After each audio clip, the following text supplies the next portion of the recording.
চুরির বিধান হলো হাত কেটে দাও, তাও সেটা গোপনে নয়, প্রকাশ্যে জনসম্মুখে হাত কেটে দাও। বনু মাখজুমিয়া গোত্রের নারী যখন চুরিতে ধরা পড়লো, সাহাবারা চিন্তায় পড়ে গেলেন। সবেমাত্র মক্কার লোকেরা কালিমা পড়ে মুসলমান হয়েছে, ইসলামের আইন কানুন তেমন জানে না, ইসলামী শরিয়ার সাথে বেশি পরিচিত নয়। এখন যদি বিশ্বনবী চুরির যেই বিধান এটা যদি কায়েম করে হাত যদি কেটে দেয়, না জানি মক্কার লোকেরা আবার বিগড়ে যায়, না জানি মক্কার লোকেরা আবার মুরতাদ হয়ে যায়, না জানি মক্কার লোকেরা ইসলাম থেকে দূরে সরে যায়। চলো চলো, সাহাবীরা মিলে পরামর্শ করলেন, চলো বিশ্বনবীর কাছে যে বলি, ও নবী, শুধু কেবলমাত্র একমাত্র এই নারীর জন্য চুরির হাত কাটার বিধানটা আপনি একটু থামিয়ে দেন। চুরির হাত কাটার যে বিধান এখানে একটু রহিত করে দেন, বাকিগুলা কইরেন মদিনাতে যে চলবে, কিন্তু মক্কায় এবারের জন্য মাফ করে দেন। কিন্তু কে বলবে? এই যে পরামর্শ, সাজেশন, এটা কে দিবে বিশ্বনবীর কাছে? সাহাবারা চিন্তায় পড়ে গেলেন। আল্লাহর নবীর সামনে দাঁড়িয়ে আল্লাহর দেয়া হুদুদ, আল্লাহর দেয়া বিধান থামিয়ে দেওয়া, মাফ করে দেওয়া, এই কথা বিশ্বনবীর সামনে বলার সাহস তো কেউ রাখে না। কেউ কেউ বলল, বিশ্বনবীর পালক পুত্র যায়েদ বিন হারেসার সন্তান উসামারে বিশ্বনবী নাতির মতো আদর করে, বড্ড বেশি ভালোবাসে উসামারে। এজন্য সাহাবারা উসামাকে বলতো হিব্বু রাসূলিল্লাহ, বিশ্বনবীর ভালোবাসা। কি বলতো? সাহাবীরা বললেন, বিশ্বনবীর ভালোবাসা হিব্বু রাসূলিল্লাহ, উসামারে পাঠাও। উসামারে বিশ্বনবী নাতির মতো স্নেহ করে, মায়া করে, ভালোবাসে। আমরা পারবো না, উসামা পারবে। সবাই মিলে ফুলিয়ে ফুসিয়ে ওসামাকে, ছোট্ট ওসামাকে রাজি করালো। ওসামা এমন এমন কথা যে তুমি বিশ্বনবীর কাছে বলতে হবে, পারবা নাকি? ওসামা বলে, পারবো। সাইয়েদনা ওসামা রাদিয়াল্লাহু তাআলা আনহু তরুণ সাহাবী বিশ্বনবীর কাছে গেলেন, যে বললেন, নবী, বনু মাখজুমিয়া গোত্রের এক নারী চুরিতে ধরা পড়েছে, এবারের জন্য কি এই মহিলাটারে মাফ করে দিলে হয় না? এবারের জন্য একটু ক্ষমা করা যায় না নবী? বিশ্বনবী বলেন, আতাশফাউ ফি হাদ্দিম মিন হুদুদিল্লাহ, তোমার এত বড় সাহস উসামা, তুমি আল্লাহর হাত, আল্লাহর দেয়া বিধান, এটার ব্যাপারে সুপারিশ করতে এসেছো?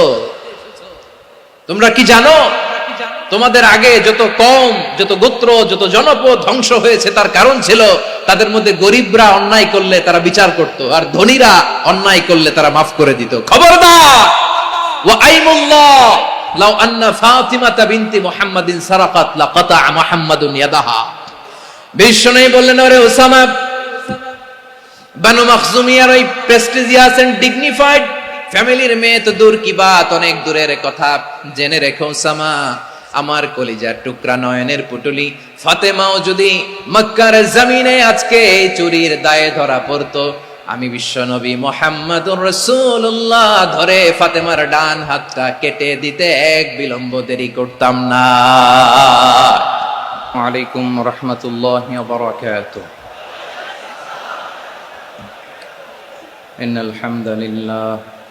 ইন্নাল হামদালিল্লাহি নাহমাদুহু ওয়া নাস্তাঈনুহু ওয়া নাস্তাগফিরুহু ওয়া নু'মিনু বিহি ওয়া নাতাওয়াক্কালু আলাইহি ওয়া না'উযু বিল্লাহি মিন শুরুরি আনফুসিনা ومن سيئات أعمالنا من يهده الله فلا مضل له ومن يضلل فلا هادي له أي فلن تجد له وليا مرشدا ونشهد أن لا إله إلا الله وحده لا شريك له هو الذي لا ضد له ولا ند له لا مثل له ولا مثيل له لا وزير له ولا كفيل له لا شبه له ولا شبيه له لا ولد له ولا والد له وهو الواحد الفرد الصمد لم يلد ولم يولد ولم يكن له كفوا أحد ونشهد أن سيدنا ونبينا وحبيبنا وبشيرنا ونذيرنا وطبيبنا وطبيب قلوبنا وحبيبنا وحبيب ربنا محمدا عبد الله ورسوله أرسله بالحق بشيرا ونذيرا وداعيا إلى الله بإذنه وسراجا منيرا أما بعد فقد قال الله تعالى في كلامه المجيد وفي فرقانه الحميد أعوذ بالله من الشيطان الرجيم بسم الله الرحمن الرحيم إن الله يأمر بالعدل والإحسان وإيتاء ذي القربى وينهى عن الفحشاء والمنكر والبغي يعظكم لعلكم تذكرون إن الله وملائكته يصلون على النبي يا أيها الذين آمنوا صلوا عليه وسلموا تسليما اللهم صل على محمد وعلى آل محمد كما صليت على إبراهيم وعلى آل إبراهيم إنك حميد مجيد اللهم بارك على محمد وعلى آل محمد كما باركت على إبراهيم وعلى آل إبراهيم إنك حميد مجيد সকল প্রশংসার মালিককে সকল ক্ষমতার উৎসকে কেউ যেটা পারে না পারে কে কেউ যেটা দেখে না দেখে কে কেউ যেটা শোনে না শোনে কে সে আল্লাহ তাআলার দরবারে আমরা শুকরগুজার হচ্ছি সবাই পড়ে নিচ্ছি কালিমাতুশ শুকর আলহামদুলিল্লাহ প্রিয় চট্টলাবাসী গলা ছেড়ে দিয়ে আওয়াজ করে একসাথে সবাই পড়ুন রব্বানা লাকাল হামদ হামদান কাসীরান طيبا مباركا فيه يا ربي لك الحمد كما ينبغي لجلال وجهك وعظيم سلطانك لك الحمد بالإيمان لك الحمد بالإسلام لك الحمد بالقرآن আল্লাহ রাব্বুল ইজ্জা ওয়াল জালালের দরবারে শুকরিয়া জ্ঞাপনের পাশাপাশি আমি আজকের এই ঐতিহাসিক চট্টগ্রামের প্যারেড ময়দানে আয়োজিত 5 দিন ব্যাপী তাফসিরুল কোরআন মাহফিলের যারা সম্মানিত আয়োজক বৃন্দ ইসলামী সমাজ কল্যাণ পরিষদ চট্টগ্রামকে অন্তরের অন্তঃস্থল থেকে ধন্যবাদ এবং মোবারকবাদ জানাতে চাই, যারা দীর্ঘ কয়েক মাস ব্যাপী অনেক কষ্ট করে, অনেক ডিজাইন করে, অনেক প্ল্যান প্রোগ্রাম করে এরকম চমৎকার একটি কোরআনের বাগানকে সাজিয়েছে। আজকের এই প্রোগ্রামের সম্মানিত সভাপতি, প্রধান অতিথি, বিশেষ অতিথি, মঞ্চে উপবিষ্ট ওলামায়ে কেরাম, কমিউনিটি লিডার্স, চট্টগ্রামের বিভিন্ন পর্যায়ের বিভিন্ন দলের সামাজিক, ধর্মীয়, রাজনৈতিক নেতৃবৃন্দ, ব্যবসায়ী ভাইয়েরা, চাকরিজীবী ভাইয়েরা, শ্রমজীবী ভাইয়েরা, ছাত্র ভাইয়েরা, পর্দার আড়ালে আমার মায়েরা এবং বোনেরা, সাংবাদিক বন্ধুরা, মিডিয়া কর্মী, ইউটিউবার্স, ভলান্টিয়ার্স, আপনাদের সবাইকে অন্তরের অন্তঃস্থল থেকে শুভেচ্ছা জানাই, মোবারকবাদ জানাই। আপনারা সবাই কেমন আছেন? সবাই ভালো আছেন? সুস্থ আছেন? দোয়া করি আল্লাহ তাআলা আপনাদের সবাইকে ভালো রাখুন, সুস্থ রাখুন, নিরাপদে রাখুন। আমরা সবাই পড়ি আমিন। সম্মানিত সুধী, হযরতুল আল্লাম শহীদ মরহুম আল্লামা দেলওয়ার হোসেন সাঈদী রাহিমাহুল্লাহ, ওনার স্মৃতি বিজড়িত আজকের এই ঐতিহাসিক প্যারেড ময়দানের তাফসিরুল কোরআনের প্রোগ্রামে সব আছে। স্টেজ আছে, শ্রোতা আছে, প্যান্ডেল আছে, মিডিয়া কাভারেজ আছে, কিন্তু আমাদের কলিজার টুকরাটা আমাদের মাঝে নাই। আজকের এই প্রোগ্রামে আলোচক হয়ে এই চেয়ারে আমি না বসে ওই শ্রোতাদের কাতারে বসে যদি আমাদের আল্লামার নুরানি চেহারার দিকে তাকিয়ে ওয়াজ শুনতে পারতাম, আমাদের হৃদয়টা ঠান্ডা হয়ে যেত, আমাদের তৃষ্ণার্ত হৃদয় শান্ত হতো। সব আজকে আছে, কি যেন নাই, ঠিক কিনা বলেন? আল্লাহ তাআলা প্রতি 100 বছরে একজন মুজাদ্দিদ পাঠান, প্রতি 100 বছরে একজন মুজাদ্দিদ, যিনি সমাজকে সংস্কার করেন। আল্লামা দেলওয়ার হোসেন সাঈদী রাহিমাহুল্লাহ ছিলেন তেমন একজন মুজাদ্দিদ। চিৎকার করে বলেন ঠিক কিনা? উনি শিরক বিদআতের আস্তানাকে তছনছ করে দিয়েছেন, তাওহীদের বাণীকে সমুন্নত করেছেন, গণমানুষের কাছে তাফসিরুল কোরআনকে জনপ্রিয় করেছেন। আজীবন তিনি ইসলামকে বিজয়ী শক্তি হিসেবে দেখার স্বপ্ন দেখতেন। এত প্রাঞ্জল ভাষা, এত চমৎকার আধুনিক প্রেজেন্টেশন, গণমানুষের কাছে কোরআনের তাফসিরকে এভাবে জনপ্রিয় করে তোলার মতো ব্যক্তিত্ব আল্লামা সাঈদী ছাড়া দ্বিতীয় কেউ এই বাংলার ভূখণ্ডে নাই। এই যে তাফসিরুল কোরআন, এই যে টার্মিনোলজি, এই টার্মটাই উনি আসলে জনপ্রিয় করেছেন। আমরা আগে জানতাম না যে এভাবে তাফসির করা যায়, এভাবে scientific indications of the Holi কোরআনকে মানুষের কাছে পেশ করা যায়, এভাবে এত জীবন ঘনিষ্ঠ করে, এত ইন্টারেক্টিভ করে কোরআনের কথাগুলো মানুষের কাছে উপস্থাপন করা যায়। উনি অন্যায়ের বিরুদ্ধে সবসময় সোচ্চার ছিলেন, প্রতিবাদী কণ্ঠস্বর ছিলেন। ওনার আলোচনা শুনলে দেহের রক্ত টকবক করে ফুটতে থাকতো। আল্লাহু আকবার, আল্লাহু আকবার, আল্লাহু আকবার।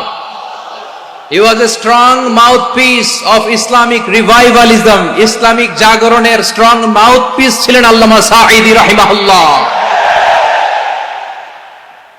অনেক দোয়া পেয়েছেন। আমরা পড়েছি, এমন জীবন তুমি করিবে গঠন, মরণে হাসিবে তুমি, কাঁদিবে ভুবন। গোটা বিশ্বকে তিনি কাঁদিয়েছেন। আল্লামা যখন ইন্তেকাল করলেন, আমি তখন মালয়েশিয়া থেকে যুক্তরাষ্ট্রে একটা কনফারেন্সে যোগ দিতে যাচ্ছি, কাতার এয়ারলাইন্সে। মালয়েশিয়া থেকে দোহাতে নামলাম। দোহায় যখন আমার ট্রানজিট, তখন শুনতে পেলাম যে আল্লামা বিদায় নিয়েছেন। সোশ্যাল মিডিয়ায় শুনে বিশ্বাস করতে পারলাম না। মুহূর্তের মধ্যেই মাসুদ সাঈদী ভাইকে মেসেজ করলাম, উনি কোনো উত্তর দিতে পারলেন না। মাসুদ ভাইয়ের সাথে যখন কোলাকুলি করি, আমাদের শামীম ভাইয়ের সাথে যখন কোলাকুলি করি, মনে হচ্ছে আল্লামা সাঈদীর ঘ্রাণ পাই। শরীরটা লিটারালি কাঁপছিল, নিজেকে মানাতে পারছিলাম না, বিশ্বাস করতে পারছিলাম যে আসলে আল্লামা বিদায় নিয়েছেন। ইন দ্য মিন টাইম আমার সেকেন্ড ফ্লাইট, দোহা টু নিউ ইয়র্ক, 12 ঘন্টার ফ্লাইটে উঠলাম। ইন্টারনেট থেকে বিচ্ছিন্ন হলাম। নামার পরে শুনলাম আল্লাহু আকবার, যেখানে ওনাকে কবরস্থ করার কথা ছিল সেখানেও কবর দিতে দেয়া হয় নাই। ছবিগুলো দেখতে লাগলাম, হাসিমাখা মুখ, হাসিমাখা নিথর দেহটা, মরণে হাসিবে তুমি, কাঁদিবে ভুবন। From east to west, from north to south, the entire globe, গোটা বিশ্ব ওনার জন্য কেঁদেছে, গোটা বিশ্ব কেঁদেছে। কাবার গিলাফ ধরে ধরে মানুষ চিৎকার করেছে। এর চেয়ে শ্রেষ্ঠ মৃত্যুকার হতে পারে? আমাদের আল্লামার আর কি পাওয়ার ছিল বলেন? আর কি পাওয়ার ছিল? কুল্লু নাফসিন যায়িকাতুল মাউত, যারাই দুনিয়াতে আসবে তারা ইন্তেকাল করবে, এটা আমরা মেনে নেই, এটা আমরা জানি। কিন্তু অবাক করা বিষয় হচ্ছে আমরা আজও জানি না আমাদের আল্লামার মৃত্যু কি স্বাভাবিক হয়েছে নাকি এটা পরিকল্পিত মেডিকেল কিলিং ছিল। এটা যে পরিকল্পিত মেডিকেল কিলিং ছিল এটা ধারণা করার পেছনে অনেক কারণ আছে।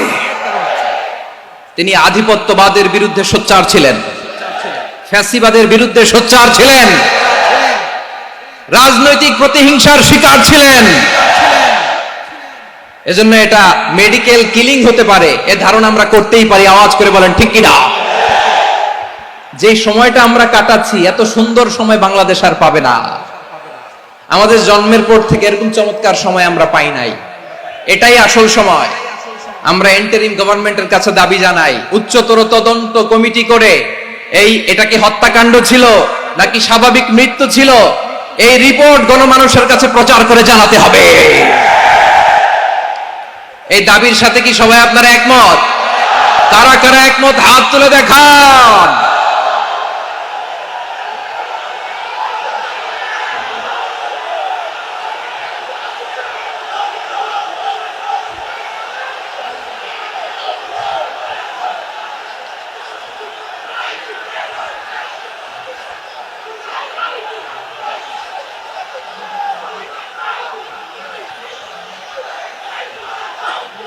আমার প্রিয় ভাইয়েরা, প্রিয় চট্টলাবাসী, আল্লাহ তাআলা তার এই মুখলেস গোলামকে তার জান্নাতুল ফেরদাউসের মেহমান হিসেবে কবুল করুক। তার জীবনের সকল খেদমাগুলোকে কবুল করুক। জান্নাতুল ফেরদাউসের আলা মাকামে তাকে মেহমান হিসেবে কবুল করুক। আল্লামা শহীদ দেলোয়ার হোসেন সাঈদী রাহিমাহুল্লাহ, উনি ছাড়াও এই ঐতিহাসিক ময়দানে কথা বলেছেন আল্লামা লুৎফুর রহমান রাহিমাহুল্লাহ। চলে গিয়েছেন আমাদেরকে ছেড়ে। তিনি বলতেন, ইনশাআল্লাহ মিজান আবার আসবে। হুজুর আমি তো আসলাম, আপনি তো আমাদেরকে ছেড়ে চলে গেলেন। আল্লাহু আকবার, আল্লাহু আকবার, আল্লাহু আকবার। গলায় কোনো সুর ছিল না, সুর দিয়ে কথা বলতেন না, কিন্তু এত চমৎকার শব্দের বুনো, এত চমৎকার প্রেজেন্টেশন, এত চমৎকার ভাবে ঐতিহাসিক বর্ণনাগুলো তিনি উপস্থাপন করতেন। মন্ত্রমুগ্ধ হয়ে আমরা আল্লামা লুৎফুর রহমানের কথা শুনেছি। আমরা হযরতুল আল্লাম লুৎফুর রহমান রাহিমাহুল্লাহর জন্য এই বিশাল ময়দান থেকে দোয়া করছি, আল্লাহ তাআলা তুমি তোমার এই খাদেমকে জান্নাতের মেহমান হিসেবে কবুল করে নাও। আরো অনেক আল্লামারা এখানে কথা বলেছেন, বিশেষ করে বাইতুল শরফের মরহুম পীর সাহেব হুজুর থেকে শুরু করে আরো যারা যারা তারকাতুল্য ওলামায়ে কেরাম এই চট্টগ্রামের ময়দানে কথা বলেছেন, আলো ছড়িয়েছেন। আমরা এই লক্ষ লক্ষ তাওহীদি জনতাকে নিয়ে তাদের জন্য দোয়া করছি, আল্লাহ তাআলা ওনাদের জীবনের সকল ভুল ত্রুটি ক্ষমা করে দিয়ে তাদেরকে জান্নাতুল ফেরদাউসের মেহমান বানিয়ে নিক। আমরা এই ঐতিহাসিক প্যারেড ময়দানের প্রোগ্রাম থেকে স্মরণ করতে চাই 24-এর ছাত্র নাগরিক অভ্যুত্থানে আমার যে সমস্ত ছাত্র নাগরিক ভাইয়েরা দেহের তাজা রক্ত বিলি দিয়ে নতুন বাংলাদেশ আমাদেরকে উপহার দিয়েছে। বিশেষ করে আপনাদের এই চট্টগ্রামের শহীদ ফাইসাল, শহীদ ওয়াসিম সহ সকল শহীদকে আল্লাহ তাআলা কবুল করুক। আমরা সবাই পড়ি আমিন। প্রিয় ভাইয়েরা, আমি নগণ্য একজন কোরআনের ছাত্র, এত বিশাল মঞ্চে এত বড় প্ল্যাটফর্মে কথা বলা আমার জন্য সাজে না। তারপরও আমাদের মুরব্বীরা আমাদের ডানে বায়ে বসে আছেন, ওনাদের আদেশ ক্রমে, ওনাদের অনুমতি ক্রমে কিছু কথা আজকের এই ঐতিহাসিক প্রোগ্রামে আপনাদের সামনে উপস্থাপন করার চেষ্টা করব। ওমা তৌফিক ইল্লা বিল্লাহ। প্রিয় ভাইয়েরা, 5 দিন ব্যাপী এই তাফসিরুল কোরআনের প্রোগ্রামে অনেক ওলামা হযরত কথা বলেছেন। যারা কোরআন সুন্নাহ থেকে আমাদেরকে কোরআনের কথাগুলো শোনালেন, আমরা যেন সেগুলো আমল করতে পারি, আল্লাহ আমাদেরকে তৌফিক দান করুক। শুরুতে আমাদের নিয়তটাকে খালিস করে নেওয়া দরকার। এই যে গ্যাদারিং, এই যে হিউজ শোডাউন, এগুলো যদি আমাদের নিজেদেরকে পরিবর্তন না করে তাহলে এতে কোনো লাভ নাই। জোরে বলেন ঠিক কিনা? এই প্রোগ্রাম যদি আমাদের জীবনকে পরিবর্তন করে, আমাদের চিন্তার ডিএনএ কে চেঞ্জ করে দেয়, তাহলেই চট্টগ্রামের প্যারেড ময়দান সার্থক। আসুন আমরা চিন্তাকে খালিস করে নেই। আমরা সবাই নিয়ত করি যে যতটুকু কথা আমরা কোরআনের আলোকে শুনবো, আমলের নিয়তে শুনবো ইনশাআল্লাহ। বলেন সবাই। আপনারা সবাই ঠিকঠাক আছেন তো? কখন আসছেন আপনারা? সবাই আসছেন কখন? সকালে, কেউ দুপুরে, 9টায়। আল্লাহ আল্লাহ আল্লাহ। দুপুরের খাবার খাওয়ার সুযোগ হয়েছিল? খান নাই? রোজা রাখছেন? আহা, আমি কি দিয়ে বিদায় দেব আমার এই ভাইগুলোরে? আল্লাহ তুমি আমার ভাইগুলোরে কবুল করো। ইসলামের পক্ষের এই গণজোয়ারকে আগামীর বাংলাদেশের ইসলামের জন্য তুমি কবুল করো। যেই ভালোবাসা ইসলামের জন্য হয়, যেই গণজোয়ার কোরআনের জন্য হয়, পৃথিবীর কোন শক্তি দিয়ে সেটাকে আটকানো যায় না। জোরে বলেন ঠিক কিনা?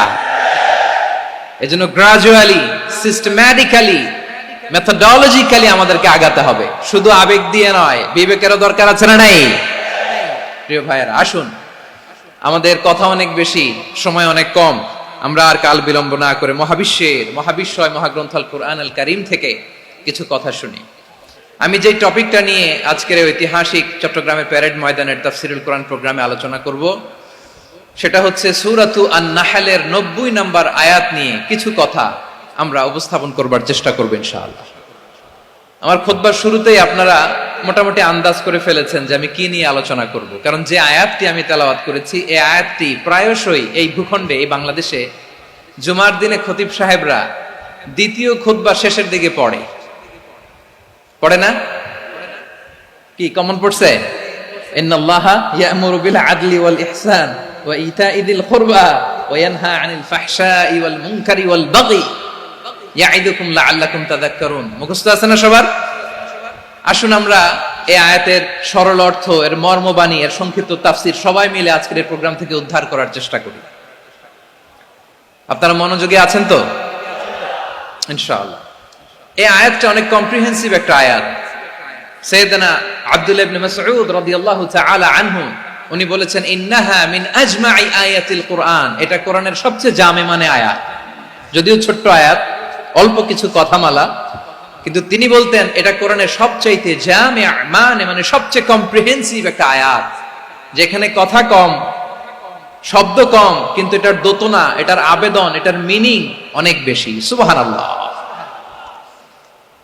এই আয়াতে আল্লাহ তাআলা বেসিক্যালি আমাদেরকে তিনটা বিষয়ে আদেশ করেছেন আর তিনটা বিষয়ে বারণ করেছেন, মানে নিষেধ করেছেন। আওয়াজ করে বলুন, আদেশ করেছেন কয়টা?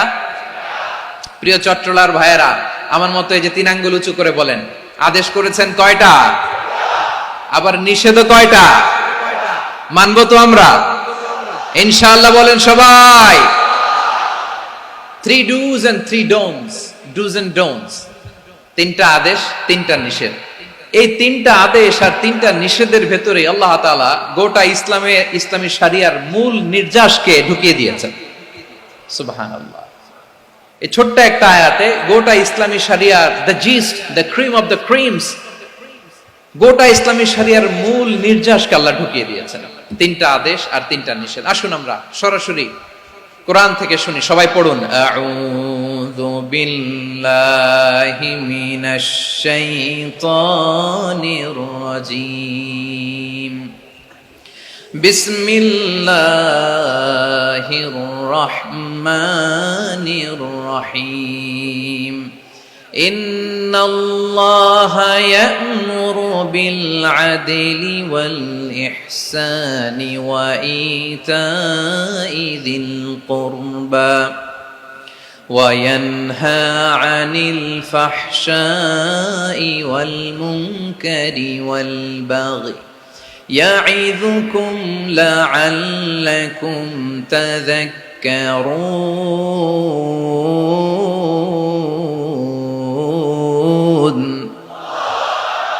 আল্লাহ তাআলা ইরশাদ করছেন, ইন্নাল্লাহা ইয়া'মুরু বিল আদলি ওয়াল ইহসান, নিশ্চয় আল্লাহ তাআলা তোমাদেরকে ন্যায় বিচারের আদেশ দেন, সদাচরণের আদেশ দেন, নিকটাত্মীয়দেরকে দানের আদেশ দেন। আদেশ কয়টা? আওয়াজ করে সবাই বলুন তো কয়টা? নিশ্চয় আল্লাহ তাআলা তোমাদেরকে ন্যায় বিচারের আদেশ দেন, সদাচরণের আদেশ দেন, তিনি তোমাদের নিকটাত্মীয়দেরকে দানের আদেশ দেন, আর তিনি তোমাদেরকে অশ্লীলতা থেকে নিষেধ করেন, মন্দ কাজ থেকে নিষেধ করেন, অবাধ্যতা সীমা লঙ্ঘন থেকে নিষেধ করেন। তিনি তোমাদেরকে উপদেশ দেন যাতে তোমরা শিক্ষা গ্রহণ করো। সুবহানাল্লাহ। উপদেশ দিচ্ছে স্বয়ং কে? 3টা জিনিসের আদেশ। ইয়া'মুরু বিল আদল, সুবিচার, ন্যায় বিচারের আদেশ তিনি দেন, ইহসানের আদেশ দেন, যাতে আমরা ইহসান করি, একে অপরের প্রতি সুবিচার করি, মহানুভবতা দেখায়, অনুগ্রহ দেখায়, আর নিকট আত্মীয়দেরকে যেন আমরা দান করি। এই তিনটা আদেশ তিনি দিয়েছেন। আর কোন তিনটা জিনিস থেকে তিনি বারণ করেছেন? অশ্লীলতা, ফাহশা, মুনকার, মানে সব মন্দ আর অসৎ কাজ, এগুলো থেকে তিনি আমাদেরকে বারণ করেন। ওয়াল বাগি, অবাধ্যতা, সীমা লঙ্ঘন, এই তিনটা কাজ থেকে তিনি আমাদেরকে বারণ করেন। তিনি আমাদেরকে উপদেশ দেন, স্বয়ং আল্লাহ তাআলা আমাদেরকে উপদেশ দেন, যাতে করে আমরা শিক্ষা গ্রহণ করি। সুবহানাল্লাহ পড়ে। তাহলে আসুন আমরা ধরে ধরে একটা একটা করে সামনের দিকে আগাই। আল্লাহ তাআলা প্রথমে আমাদেরকে আদেশ দিয়েছেন আদালের। ইন্নাল্লাহা ইয়া'মুরু বিল আদল। আওয়াজ করে বলুন আল আদাল। সবাই পড়ুন আল আদাল। আমরা উর্দু জানি, হিন্দি জানি, অনেকে ইংরেজিও জানি, কিন্তু আরবি শব্দগুলো আমাদের মুখ দিয়ে বেরোতে চায় না। আওয়াজ করে বলুন আল আদাল। মাশাআল্লাহ। ইন্নাল্লাহা ইয়া'মুরু বিল আদল। আল্লাহ তাআলা আমাদেরকে আদলের আদেশ দেন। আদল অনেকে না বুঝলেও আদালত শব্দটা বুঝবেন। আদালত, আদালত, আদালত বুঝেন না? যেখানে বিচার কার্যের ফয়সালা করা হয়, কোর্ট কাচারি আদালত, এটা তো ভেরি কমন। এটা শুনছেন না সবাই? আদালত, যেখানে ন্যায় বিচার হবে, সুশাসন হবে। কিন্তু ভাগ্যের কি নির্মম পরিহাস, ওখান থেকে মিথ্যা সাক্ষী দিয়ে মনমতো রায় দিয়ে দেয়া হয়। এগুলোর পরিবর্তন হওয়ার দরকার আছে না নাই? প্রিয় ভাইয়েরা, আদালত, আল আদল, ইংরেজিতে বলে জাস্টিস, ন্যায় বিচার, সুবিচার, সুশাসন, জাস্টিস, আল আদল, সব জায়গায় এই জাস্টিস থাকা দরকার। Justice should be prevailed in the society. The mission of all prophet was to uphold the justice. সব নবীর মিশন ছিল এই জাস্টিসকে, আদালকে, সুশাসন আর সুবিচারকে নিশ্চিত করা। পড়েন সুবহানাল্লাহ। And the core message of every divine scripture was to uphold justice. পৃথিবীর সব আসমানি কিতাবের মূল শিক্ষা ছিল এই জাস্টিসকে সমাজে এনশিওর করা, সুবিচার, সুশাসনকে এনশিওর করা। তাহলে প্রিয় ভাইরা, আমরা বুঝতে পারলাম আল আদ শব্দের মানে হচ্ছে ইনসাফ বা সুবিচার বা ন্যায় বিচার। এটা হচ্ছে একটা general meaning, very general meaning. আপনি যদি ইন ডেপথ বুঝতে চান, আরো ভেতরে যান, তাহলে আদল মানে হচ্ছে সমন্বয়, আদল মানে হচ্ছে ভারসাম্য, ব্যালেন্স, আদল মানে হচ্ছে মধ্যম পন্থা। সুবহানাল্লাহ পড়েন। কারণ সব সময় সমান সমান হইলেই সুবিচার হয় না। কথা কি বুঝতেছেন? ইসলামের দ্য কনসেপ্ট অফ আদল, এটা এমন আদল, এটা সব সময় সমান সমান নয়। যখন সমান সমান দেয়া দরকার, ইসলাম সমান সমান দেয়। যখন ব্যালেন্স করা দরকার, চেক এন্ড ব্যালেন্স, সমন্বয়, ভারসাম্য করা দরকার, তখন ইসলাম ভারসাম্য করে দেয়। এটার নাম আদল। সুবহানাল্লাহ। সহজ করে আপনাদেরকে বুঝাই। যেমন ধরুন, একটা পরিবারের 3 জন সদস্য, স্বামী, স্ত্রী আর সন্তান। তাদের সকালবেলার ব্রেকফাস্টে, স্বামীর সকালের নাস্তায় স্বামীর 3টা রুটি লাগে আর সন্তানের 1টা রুটি লাগে। এখন আমি যদি সমান সমান করে আদল করতে চাই, সবাইকে যদি 3টা করে রুটি দেই, তাহলে স্বামী বেচারার জন্য ঠিক আছে? কি বলেন? কথা কি বুঝতেছেন না কষ্ট হয়ে যাচ্ছে? যদি সমান সমানের নিয়মে আগাই, তাহলে 3টা করে যদি রুটি দেই, স্বামীর জন্য ওকে, কিন্তু স্ত্রীর জন্য 1টা বেশি হয়ে যায়। আর সন্তানের জন্য কয়টা বেশি হয়? আচ্ছা, এই তো বুঝতেছেন, মাশাআল্লাহ। আচ্ছা, 2টা করে যদি সবাই রে দেয় সমান সমান নীতিতে, তাহলে স্ত্রীর জন্য, স্ত্রী বেচারির জন্য ঠিক আছে, কিন্তু স্বামীর কয়টা কম পড়ে? আর সন্তানের বেশি হয়ে যায় কয়টা? আচ্ছা, সমান সমান নীতিতে সবাইকে যদি সকালের নাস্তার জন্য 1টা করে রুটি দেই, সন্তানের জন্য ঠিক আছে, কিন্তু স্ত্রী বেচারির কম পড়ে কয়টা? স্বামীর কম পড়ে কয়টা? 2টা। কথা কি বুঝতেছেন? আর আমি যদি স্বামীকে দেই 3টা, স্ত্রীকে দেই 2টা, আর সন্তানকে দেই 1টা, তাহলে কারো অপচয় হবে না। যার যতটুকু দরকার ঠিক ততটুকুই কাজে লাগবে। চিল্লায় বলেন ঠিক কিনা? এটাই হচ্ছে ইসলামের আদল, যেখানে যা যতটুকু দরকার তাকে সেখানে ঠিক ততটুকু দিয়ে দেওয়ার নামই হচ্ছে আদল। চিল্লায় পড়েন আল্লাহু আকবার। রব্বুল আলামিন বলেন, ইউসিকুমুল্লাহু ফি আওলাদিকুম লিযযাকারি মিসলু হাযযিল উনসায়াইন। আল্লাহ তোমাদেরকে ওসিয়ত করেন, তোমাদেরকে আদেশ দেন, উত্তরাধিকার সম্পদ যখন বন্টন হবে, ছেলেরা যতটুকু পাবে, মেয়ে পাবে তার অর্ধেক। সুবহানাল্লাহ বলেন। দেখেন, ছেলে যদ্দূর, মেয়ে অর্ধেক, ছেলে ডবল পাবে। আপাত দৃষ্টিতে মনে হয় এখানে অবিচার হয়েছে, কিন্তু আসলে কি অবিচার হয়েছে?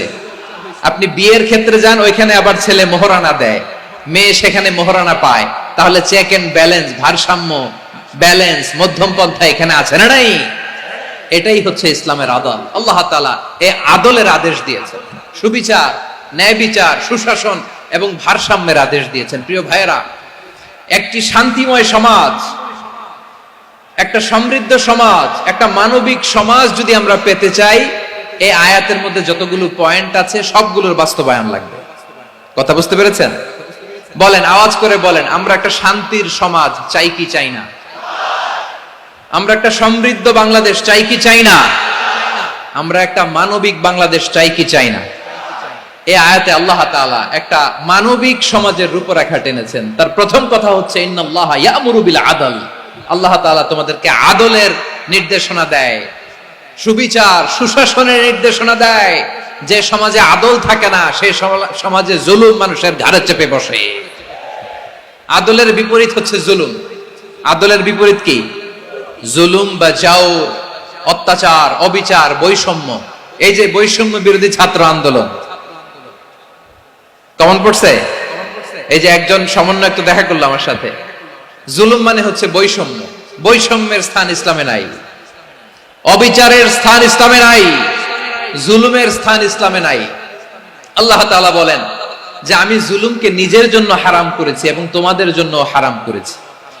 বিশ্বনবী ফরমান, আল্লাহ তাআলা বলেন হাদিসে কুদসিতে, ইয়া ইবাদি ইন্নী হারামতুয যুলমা আলা নাফসি ওয়া জাআলতুহু বাইনাকুম মুহাররামান ফালা তাযালামু। আমার গোলামেরা শোনো, নিশ্চয় আমি আল্লাহ তাআলা জুলুমকে আমি আমার উপরে হারাম করেছি, অনুরূপভাবে জুলুম করাকে তোমাদের উপরেও হারাম করেছি। ফলে ফালা তাযালামু, তোমরা একে অপরের সাথে জুলুম করো না। নির্দেশনাটা কার?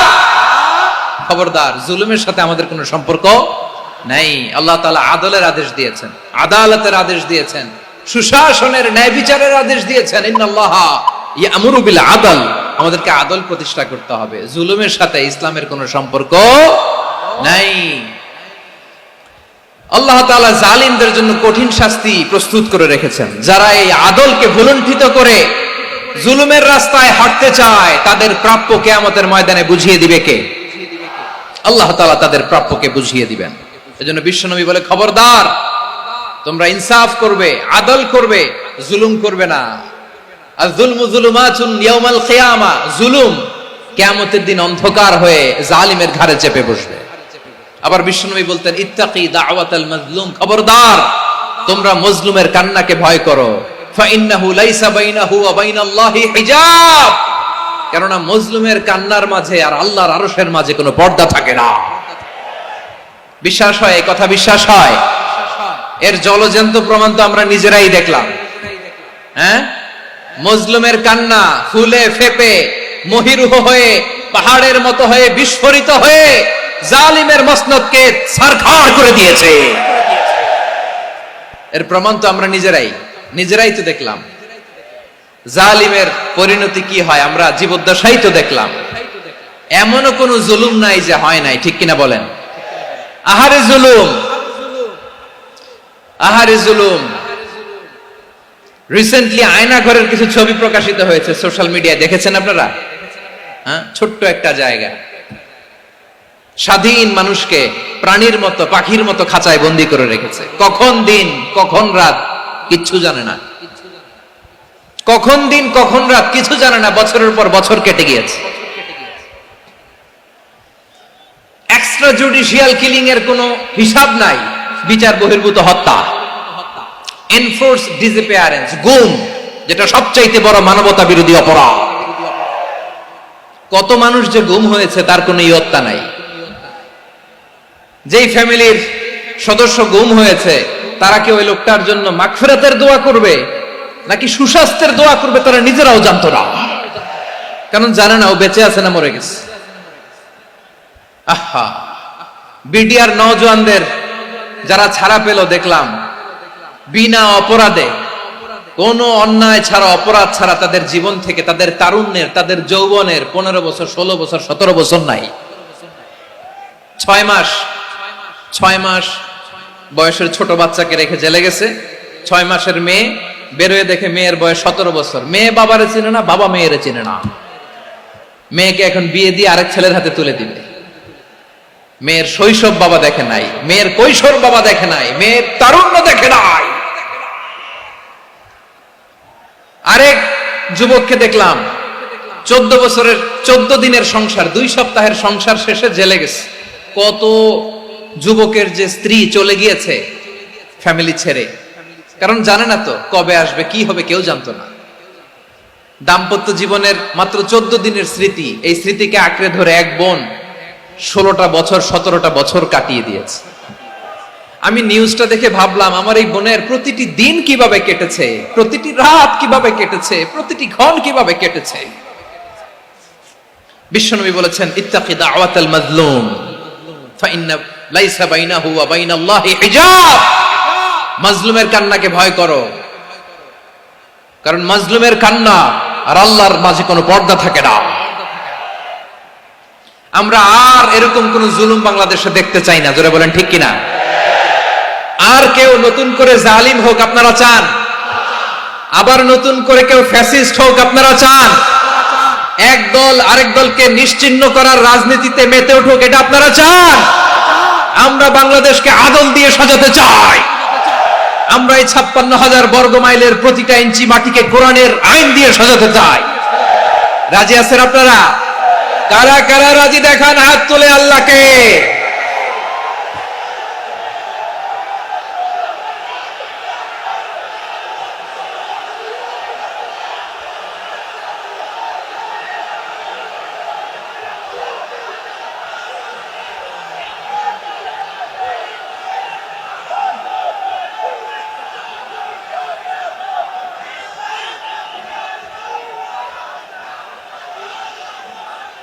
বসুন আমার প্রিয় বীর চট্টলার তৌহিদি মুসলমান, আমরা আর নতুন করে কেউ জালিম হোক এটা চাই না, নতুন করে আবার কেউ ফ্যাসিস্ট হোক আমরা চাই না, এক দল আরেক দলকে নিশ্চিহ্ন করার রাজনীতি করুক আমরা চাই না।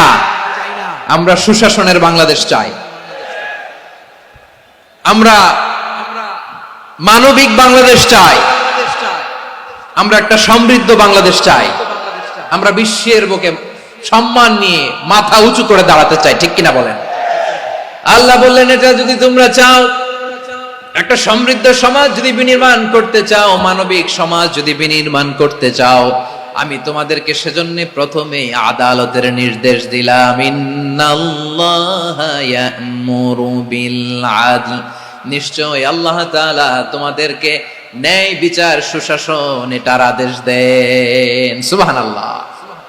আদাল, ন্যায় বিচারের আদেশ আল্লাহ তাআলা কোরআনের বিভিন্ন আয়াতে দিয়েছেন। আল্লাহ তাআলা বলছেন, ইন্নাল্লাহা ইয়া'মুরুকুম আন তুআদ্দুল আমানাতি ইলা আহলিহা ওয়া ইযা হাকামতুম বাইনান নাসি আন তাহকুমু বিল আদল ইন্নাল্লাহা নি'ম্মা ইয়া'iযুকুম বিহি ইন্নাল্লাহা কানা সামিআন বাসীরা।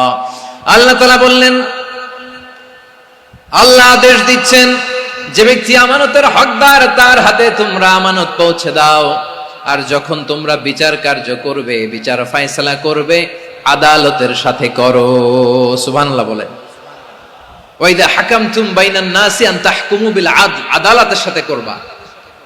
আল্লাহ তাআলা বলেন, যারা জাজ হবে, বিচারক হবে, তাদের যদি বাদী বিবাদীর কারো সাথে শত্রুতা থাকে, কারো সাথে যদি কোনো ধরনের রেষারেষি থাকে, আল্লাহ বলেন বিচার কার্য করতে যে ওই শত্রুতা রেষারেষির কারণে আদালতের বাইরে যে অবিচার করে বিচার করো না। ওয়ালা ইয়াজরিমান্নাকুম শানাআনু কওমিন আলা আল্লা তা'দিলু ই'দিলু হুয়া আকরাবু লিত্তাকওয়া ওয়াত্তাকুল্লাহা ইন্নাল্লাহা খাবীরুম বিমা তা'মালুন। খবরদার কোন জাতির প্রতি, কোন গোষ্ঠীর প্রতি, কোন গোত্রের প্রতি আক্রোশ যেন তোমাদেরকে ন্যায় বিচার থেকে দূরে সরিয়ে না দেয়, বরং আমি আল্লাহর আদেশ হলো ইদিলু, তোমরা আদল করো, ন্যায় বিচার করো, সুবিচার করো, সুশাসন প্রতিষ্ঠা করো। হুয়া আকরাবু লিত্তাকওয়া, এটাই তাকওয়ার সবচেয়ে কাছাকাছি। সুবহানাল্লাহ বলেন। কোরআনের বিভিন্ন আয়াতে আল্লাহ তাআলা স্পেসিফিকলি ধরে ধরে বিচার করার সময় আমরা যেন আদল করি সেটা বলেছেন। কোরআনের কোন কোন জায়গায় আল্লাহ তাআলা এই আল আদল শব্দটা ব্যবহার করেছেন। আবার একই জিনিস ইনসাফ, সুবিচার, সুশাসন, ন্যায় বিচার, ন্যায় পরায়ণতা বুঝাতে আল্লাহ তাআলা কখনো কখনো আল কিসত শব্দটা ব্যবহার করেছেন। আওয়াজ করে সবাই বলুন আল কিসত। প্রিয় ভাইরা, সবাই আওয়াজ করে আমার সাথে সাথে বলুন আল কিসত। আল্লাহ তাআলা বলেন ওয়া ইন হাকামতা ফাহকুম বাইনাহুম বিল কিসতি ইন্নাল্লাহা ইউহিব্বুল মুকসিতিন। যখন তুমি বিচার করবে, বিশ্বনবীকে উদ্দেশ্য করে অ্যাড্রেস করে বললেন, নবী হে, ইহুদিরা কোনো বিষয়ে মীমাংসার জন্য যদি আপনার দরবারে আসে, যদি বিচার করতে হয়, খবরদার অবিচার করবেন না। ফয়সালা যেটা করবেন কিসতের সাথে করবেন, ন্যায় পরায়ণতার সাথে করবেন, কারণ ইন্নাল্লাহা ইউহিব্বুল মুকসিতিন, নিশ্চয় আল্লাহ রাব্বুল ইজ্জাত ন্যায় পরায়ণশীলদেরকে বড্ড ভালোবাসেন। সুবহানাল্লাহ বলেন। ন্যায় পরায়ণ লোকদেরকে আল্লাহ তাআলা বড্ড ভালোবাসেন। অন্য আয়াতে আল্লাহ তাআলা বলছেন وَنَضَعُ الْمَوَازِينَ الْقِسْطَ لِيَوْمِ الْقِيَامَةِ فَلَا تُظْلَمُ نَفْسٌ شَيْئًا। আমি কিয়ামতের দিন ন্যায় পরায়ণতার মানদণ্ড স্থাপন করব, যেটাকে আমরা মিজানের পাল্লা বলি। আল্লাহ বলেন ন্যায় বিচারের মানদণ্ড কিয়ামতের ময়দানে আমি আল্লাহ স্থাপন করব। সেদিন কারো প্রতি বিন্দু পরিমাণ, এক চুল পরিমাণ অবিচার করা হবে না, কোনো বিচার করা হবে না। সেদিন সুশাসন হবে, সুবিচার হবে, ন্যায় পরায়ণতার সাথে বিচার হবে। আওয়াজ করে পড়েন আল্লাহু আকবার। তাহলে প্রিয় ভাইরা, যে তিনটি বিষয়ে আল্লাহ তাআলা আমাদেরকে আদেশ দিয়েছেন, তার প্রথমটা হচ্ছে আদালত, ইনসাফ, সুবিচার, ন্যায় বিচার। এটা আমরা চাই কি চাই না? বিশ্বনবী ন্যায় বিচার, ন্যায় পরায়ণতা, সুশাসন প্রতিষ্ঠিত করেন কি করেন নাই? আপনারা বিশ্বনবীর সিরাত যারা পড়েছেন, আপনি দেখবেন বিশ্বনবীর সিরাতের পরতে পরতে, বাঁকে বাঁকে, সিরাতের বাঁকে বাঁকে এই আদালতের নমুনা মেলে। সুবহানাল্লাহ বলেন। ছোট্ট একটা নমুনা রাসূল সাল্লাল্লাহু আলাইহি ওয়াসাল্লামের আসিরা আল আতরা থেকে ছোট্ট একটা নমুনা আপনাদের খেদমতে এখানে উপস্থাপন করি। বিশ্বনবী সাল্লাল্লাহু আলাইহি ওয়াসাল্লাম মক্কা বিজয় করলেন ৮ম হিজরিতে। মক্কা বিজয় শেষে তিনি কয়েক সপ্তাহ মক্কাতে অবস্থান করলেন। ইন দ্য মিন টাইম মক্কার একটা ভেরি প্রেস্টিজিয়াস এন্ড ডিগনিফাইড ফ্যামিলির নারী চুরিতে ধরা পড়ল। কিসে ধরা পড়ল? সবাই বলেন কিসে? আমাদের সমাজে আসেনি এটা? আছে? ছোট না বড়? হ্যাঁ, হিসাব করে শেষ করা যায় না। ৩.৫ লাখ কোটি টাকা নাই উন্নয়ন প্রকল্পের নামে। উন্নয়ন প্রকল্পের নামে ৩.৫ লাখ কোটি টাকা নাই। ৩.৫ লাখ কোটি টাকা লিখতে পারবেন আপনি? এক টানে লিখতে পারবেন? বুঝতেছেন কত বড় সংখ্যা? হ্যাঁ, বনু মাখজুমিয়া গোত্রের এক নারী মক্কায় চুরিতে ধরা পড়ল। বলেন তো চুরি করলে বিধান কি? কি কাটতে হবে? চুরির বিধান হলো হাত কেটে দাও।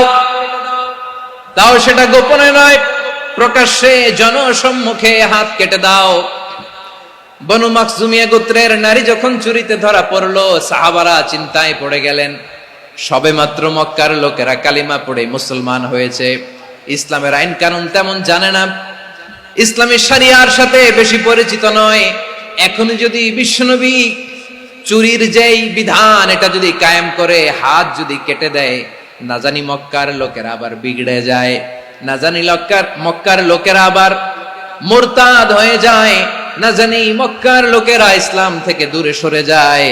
চলো চলো, সাহাবীরা মিলে পরামর্শ করলেন, চলো বিশ্বনবীর কাছে যে বলি, ও নবী, শুধু কেবলমাত্র একমাত্র এই নারীর জন্য চুরির হাত কাটার বিধানটা আপনি একটু থামিয়ে দেন। চুরির হাত কাটার যে বিধান এখানে একটু রহিত করে দেন, বাকিগুলা কইরেন মদিনাতে যে চলবে, কিন্তু মক্কায় এবারের জন্য মাফ করে দেন। কিন্তু কে বলবে? এই যে পরামর্শ, সাজেশন, এটা কে দিবে বিশ্বনবীর কাছে? সাহাবারা চিন্তায় পড়ে গেলেন। আল্লাহর নবীর সামনে দাঁড়িয়ে আল্লাহর দেয়া হুদুদ, আল্লাহর দেয়া বিধান থামিয়ে দেওয়া, মাফ করে দেওয়া, এই কথা বিশ্বনবীর সামনে বলার সাহস তো কেউ রাখে না। কেউ কেউ বলল, বিশ্বনবীর পালক পুত্র যায়েদ বিন হারেসার সন্তান উসামারে বিশ্বনবী নাতির মতো আদর করে, বড্ড বেশি ভালোবাসে উসামারে। এজন্য সাহাবারা উসামাকে বলতো হিব্বু রাসূলিল্লাহ, বিশ্বনবীর ভালোবাসা। কি বলতো? সাহাবীরা বললেন, বিশ্বনবীর ভালোবাসা হিব্বু রাসূলিল্লাহ, উসামারে পাঠাও। উসামারে বিশ্বনবী নাতির মতো স্নেহ করে, মায়া করে, ভালোবাসে। আমরা পারবো না, উসামা পারবে। সবাই মিলে ফুলিয়ে ফুসিয়ে ওসামাকে, ছোট্ট ওসামাকে রাজি করালো। ওসামা এমন এমন কথা যে তুমি বিশ্বনবীর কাছে বলতে হবে, পারবা নাকি? ওসামা বলে, পারবো। সাইয়েদনা ওসামা রাদিয়াল্লাহু তাআলা আনহু তরুণ সাহাবী বিশ্বনবীর কাছে গেলেন, যে বললেন, নবী, বনু মাখজুমিয়া গোত্রের এক নারী চুরিতে ধরা পড়েছে, এবারের জন্য কি এই মহিলাটারে মাফ করে দিলে হয় না? এবারের জন্য একটু ক্ষমা করা যায় না নবী? বিশ্বনবী বলেন, আতাশফাউ ফি হাদ্দিম মিন হুদুদিল্লাহ, তোমার এত বড় সাহস উসামা, তুমি আল্লাহর হাদ, আল্লাহর দেয়া বিধান, এটার ব্যাপারে সুপারিশ করতে এসেছো? তোমরা কি জানো তোমাদের আগে যত কম, যত গোত্র, যত জনপদ ধ্বংস হয়েছে তার কারণ ছিল তাদের মধ্যে গরিবরা অন্যায় করলে তারা বিচার করত, আর ধনীরা অন্যায় করলে তারা মাফ করে দিত। খবরদার! ওয়া আইমুল্লাহ লাউ আন্না ফাতিমাতা বিনতি মুহাম্মাদিন সারাকাত লাকাতা মুহাম্মাদুন ইয়াদাহা। বিশ্বনবী বললেন, ওরে ওসামা, বানু মাখজুমিয়ার ওই প্রেস্টিজিয়াস এন্ড ডিগনিফাইড ফ্যামিলির মেয়ে তো দূর কি বাত, অনেক দূরের কথা। জেনে রেখো ওসামা, আমার কলিজার টুকরা, নয়নের পুটুলি ফাতেমাও যদি মক্কার জমিনে আজকে এই চুরির দায়ে ধরা পড়তো, আমি বিশ্বনবী মুহাম্মাদুর রাসূলুল্লাহ ধরে ফাতেমার ডান হাতটা কেটে দিতে এক বিলম্ব দেরি করতাম না। ইন্নাল্লাহা ইয়া'মুরু বিল আদল, আমাদেরকে জাস্টিস শিখায়। পশ্চিমারা আমাদেরকে ইনসাফ শিখায়, আমাদেরকে সুশাসন শিখায়। আর ইনসাফ, সুশাসন, ন্যায় বিচার, সুবিচার, জাস্টিস কারে বলে বিশ্বনবীর বায়োগ্রাফি থেকে জেনে নাও। এই ছিল বিশ্বনবী ইসলামের আদালতের নমুনা। আপনি যদি সাইয়েদনা ওমর ফারুকের জীবনের দিকে তাকান, এমন কঠোর, এমন বীর সেনানী ছিলেন। সাইয়েদনা ওমর ফারুক যদি রাস্তার এই মাথা দিয়ে হাঁটা শুরু করতেন, শয়তান ওমর ফারুককে দেখলে ওই রাস্তা রেখে দিয়ে অন্য রাস্তা দিয়ে হাঁটতো। সুবহানাল্লাহ। ওমর ফারুক রাদিয়াল্লাহু তাআলা আনহু কি পার্সোনালিটি ছিল, কি পার্সোনালিটি! আমাদের এলাকায় ছোট বাচ্চারা রাতে ভাত খেতে চায় না, আমার মেয়েটাও খেতে চায় না। এই এটা দিব, ওইটা দিব, আজকে মাহফিলে আসার সময় বলে দিছে লিস্ট করে, এটা এটা আনতে হবে। তো ছোট্ট বাচ্চাদের অনেক বায়না থাকে, ওরা রাতে খেতে চায় না। তো মায়েরা বিভিন্ন ভয় দেখায়, এই বাঘ আসবে, বাঘ আসবে খাও, এই ভূত আসবে, ভূত আসবে খাও। আপনারা কি বলেন চট্টগ্রামে? কি আসবে? হ্যাঁ, ভূত, ভূত, ভূত আসবে, বাঘ আসবে, খাও খাও খাও, তাড়াতাড়ি খাও। তো বাচ্চারা এগুলো শুনে ভয়ে খেতে শুরু করে। মদিনার জমিনেও একই ঘটনা ঘটতো। মদিনার ছোট্ট ছোট্ট সোনামণিরা খেতে চাইতো না। তো মায়েরা বলতো, হা হুয়া ইয়াতি উমর, হা হুয়া ইয়াতি উমর, ওই যে ওমর আসতেছে, উমর। ওমরে ফারুকের কথা শুনলে বাচ্চারা একেবারে ঠান্ডা। সুবহানাল্লাহ পড়বেন না? প্রভু তুমি বলেছ রাসূল দেবে না, বলনি দেবে না ওমর, বলনি দেবে না হামজা তারিক, খালিদ বিজয় সমর। প্রভু তুমি বলেছ রাসূল দেবে না, বলনি দেবে না ওমর, বলনি দেবে না হামজা তারিক, খালিদ বিজয় সমর। প্রভু তুমি বলেছ রাসূল দেবে না। আল্লাহু আকবার। ওমর ফারুক রাদিয়াল্লাহু তাআলা আনহু, ওনার কথা শুনলে গায়ের মধ্যে গুজবাম হয়, গায়ের পশমগুলো দাঁড়িয়ে যায়। সুবহানাল্লাহ বলেন। কি পার্সোনালিটি ছিল, কি ব্যক্তিত্ব ছিল! মুনাফিকরা ওমর ফারুককে জমের মতো ভয় পেতেন। শয়তান, খোদ শয়তান এই রাস্তা দিয়ে আসলে শয়তান অন্য রাস্তা দিয়ে হাঁটতো। ওমরে ফারুক রাদিয়াল্লাহু তাআলা আনহুর জীবনে যদি দেখেন, তাহলে সেখানে আপনি আদালতের, ইনসাফের, সুশাসনের, জাস্টিসের নমুনা দেখতে পাবেন। কয়টা শুনবেন? সাইয়েদনা ওমরে ফারুকের রাদিয়াল্লাহু তাআলা আনহুর সন্তান আব্দুর রহমান মিশরে মদ খেয়ে মদ্যপ অবস্থায় ধরা পড়েছে। মদ খাওয়ার কারণে, মদ যদি কেউ পান করে আর যদি প্রমাণিত হয়, তার বিচার হলো 80 বেত। আওয়াজ করে বলেন কয় বেত? বাংলাদেশেও তো এই আইন আছে নাকি? বাংলাদেশে আছে? হ্যাঁ, মদ খাইলে 80 বেত, এই আইন বাংলাদেশে চালু হোক। আমরা চাই কি চাই না? চাই সবাই। এজন্যই তো ইসলাম ভাল লাগে না। ইসলামকে ভাল লাগে না, ইসলামকে আউট করে রাখতে পারলেই তো এরকম বড় বড় বোতল খাওয়া যায়। একেবারে সহজ, পানির মতো সহজ হিসাব, একেবারে সহজ। ওমরে ফারুক রাদিয়াল্লাহু তাআলা আনহুর ছেলে ভুল করে মদ পান করে ফেলেছিলেন। আব্দুর রহমান, ঘটনা ঘটেছে মিশরে। মিশরের গভর্নর তখন আমর ইবনুল আস রাদিয়াল্লাহু তাআলা আনহু।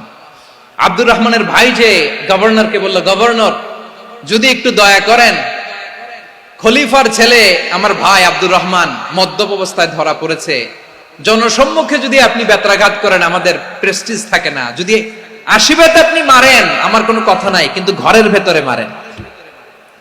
আব্দুর রহমানের ভাইয়ের সুপারিশ শুনে সাইয়েদনা আমর ইবনুল আস রাদিয়াল্লাহু তাআলা আনহু রাজি হয়ে গেলেন। ঘরের ভেতরে লোকচক্ষুর আড়ালে 80 বেত তিনি মানলেন। কিন্তু ঘটনাক্রমে এই কথা লুকিয়ে লুকিয়ে ঘরের ভেতরে 80 বেত মারার কথা সাইয়েদনা ওমর ফারুক মদিনা থেকে জানতে পারলেন। মদিনা থেকে তিনি ফরমান জারি করলেন, এই বিচার যেমনটি আমর ইবনুল আস আদায় করেছে, এটা প্রকৃতপক্ষে আদায় হয় নাই। আসো সবাই মদিনায় আসো, আমর ইবনুল আস মদিনায় আসো, আব্দুর রহমানও আসো, সবাই আসো, জনসম্মুখে এই বিচার কার্যকর করতে হবে। সাইয়েদনা ওমর ফারুক মসজিদে নববীর পিলারের মধ্যে নিজের ছেলেকে বাঁধলেন, আবার জনসম্মুখে 80টা বেত তার গায়ের মধ্যে মারলেন। মাজমুয়ে ফাতাওয়া ইবনে তাইমিয়া রাহিমাহুল্লাহ উনি এটা নকল করেছেন। এটা সবচেয়ে বিশুদ্ধ মত। আর অনেক মত আছে, মারা গেছে কবরের উপর, ওগুলো বাদে দিলাম। কেমন খলিফা ছিল, কেমন খলিফা! পশ্চিমারা তোমরা জাস্টিস আমাদেরকে শেখাও, ইনসাফ কারে বলে, সুশাসন আমাদেরকে তোমরা শেখাও। ওমরে ফারুক রাদিয়াল্লাহু তাআলা আনহু ওইটাকে, ওই বিচারকে তিনি ধর্তব্য মনে করেন নাই। মদিনাতে এনে আবার জনসম্মুখে আবার 80 বেত মেরেছেন। মিশরে ওমরে ফারুক রাদিয়াল্লাহু তাআলা আনহু আমর ইবনুল আসকে গভর্নর করে পাঠালেন। সেখানে আমর ইবনুল আসের ছেলে একটা প্রতিযোগিতায় রানার আপ হয়েছে। এক মিশরি সেখানে চ্যাম্পিয়ন হয়েছে। রানার আপ বুঝতে পেরেছেন তো?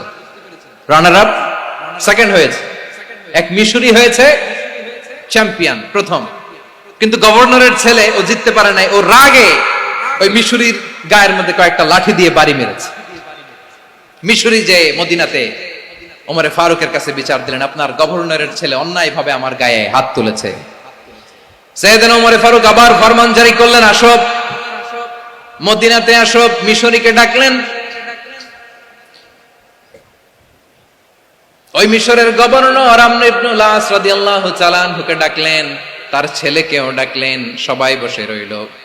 আমর ইবনুল আস রাদিয়াল্লাহু তাআলা আনহু মাথা নিচু করে বসে আছেন, লজ্জায় কাচুমাচু। হায় হায়, আজকে আমার ছেলের কারণে আমিরুল মুমিনিন খলিফাতুল মুসলিমিন ওমরে ফারুকের কাছে আমি জনসম্মুখে লজ্জিত হচ্ছি। সাইয়েদনা ওমরে ফারুক বললেন, এই নাও লাঠি, গভর্নরের ছেলে তোমার মাথার মধ্যে যতগুলো বাড়ি মেরেছে, আজকে জনসম্মুখে তুমি অতগুলা বাড়ি মারো। মিশরি বলে, থাক, আপনি যে ডেকে আনছেন সবার সামনে এটা বলছেন, এতেই আমি খুশি। আল্লাহু আকবার! আপনার মহানুভবতা দেখে আমি খুশি, আর অপমানের দরকার নাই। ওমরে ফারুক বলে, না, খবরদার, এই কথা মিশরি তুমি বলো না, মারো, যতগুলা বাড়ি মেরেছে মারো। বাধ্য হয়ে মিশরি আমর ইবনুল আসের সামনে ওনার কলিজার টুকরা সন্তানের মাথার মধ্যে বাড়ি মারতে আরম্ভ করলেন। ঠিক যতগুলা বাড়ি গভর্নরের ছেলে আমর ইবনুল আসের ছেলে মিশরির গায়ে মেরেছিল, মাথায় মেরেছিল, মিশরি গুনে গুনে ততটা মারলেন। এই দৃশ্য দেখে ওমরে ফারুক রেগে মেগে আগুন, রাগের চোটে রাগ, সামলাতে না পেরে আর নিজেকে সামলাতে না পেরে মিশরীরে বললেন, ছেলেরে মারা শেষ হয়ে গেলে এবার বাবার টাক মাথার মধ্যে কয়েকটা বাড়ি মার। রাগের চোটে, আউট অফ অ্যাঙ্গার, রাগের চোটে, যে আমার পাঠানো গভর্নর আমর ইবনুল আস তার ছেলেকে কেন আদব তারবিয়া কেন শিক্ষা দিতে পারে না। ছেলেরে মারা হইলে এবার আমর ইবনুল আসের মাথার মধ্যে দুইটা মারো। এটা রাগে বলেছেন, এটা শাস্তি হিসেবে না। সুবহানাল্লাহ পড়ে। তোমরা আমাদেরকে সুশাসন শিখাও, আমাদেরকে সুশাসন শিখাও। বিশ্বনবী বলেন, আদল এটা যেন বিষয় না, এটা দিয়েই মানবিক সমাজ গড়তে হবে। আল্লাহ তাআলা কিয়ামতের কঠিন ময়দানে, যেদিন স্বামী স্ত্রীকে চিনবে না, স্ত্রী স্বামীকে দেখে পালিয়ে যাবে, বন্ধু বন্ধুরে চিনবে না, পীর সাহেব মুরিদরে চিনবে না, মুরিদ পীর সাহেবরে চিনবে না, দলের কর্মী তার নেতারে চিনবে না, নেতা তার কর্মীরে চিনবে না, বন্ধু বন্ধুরে দেখে পালাবে। এই কঠিন মুহূর্তে সূর্যটা মাথার কাছে চলে আসবে, জমিনটা তামার জমিন হবে, আজকের জমিনের মতো নয়।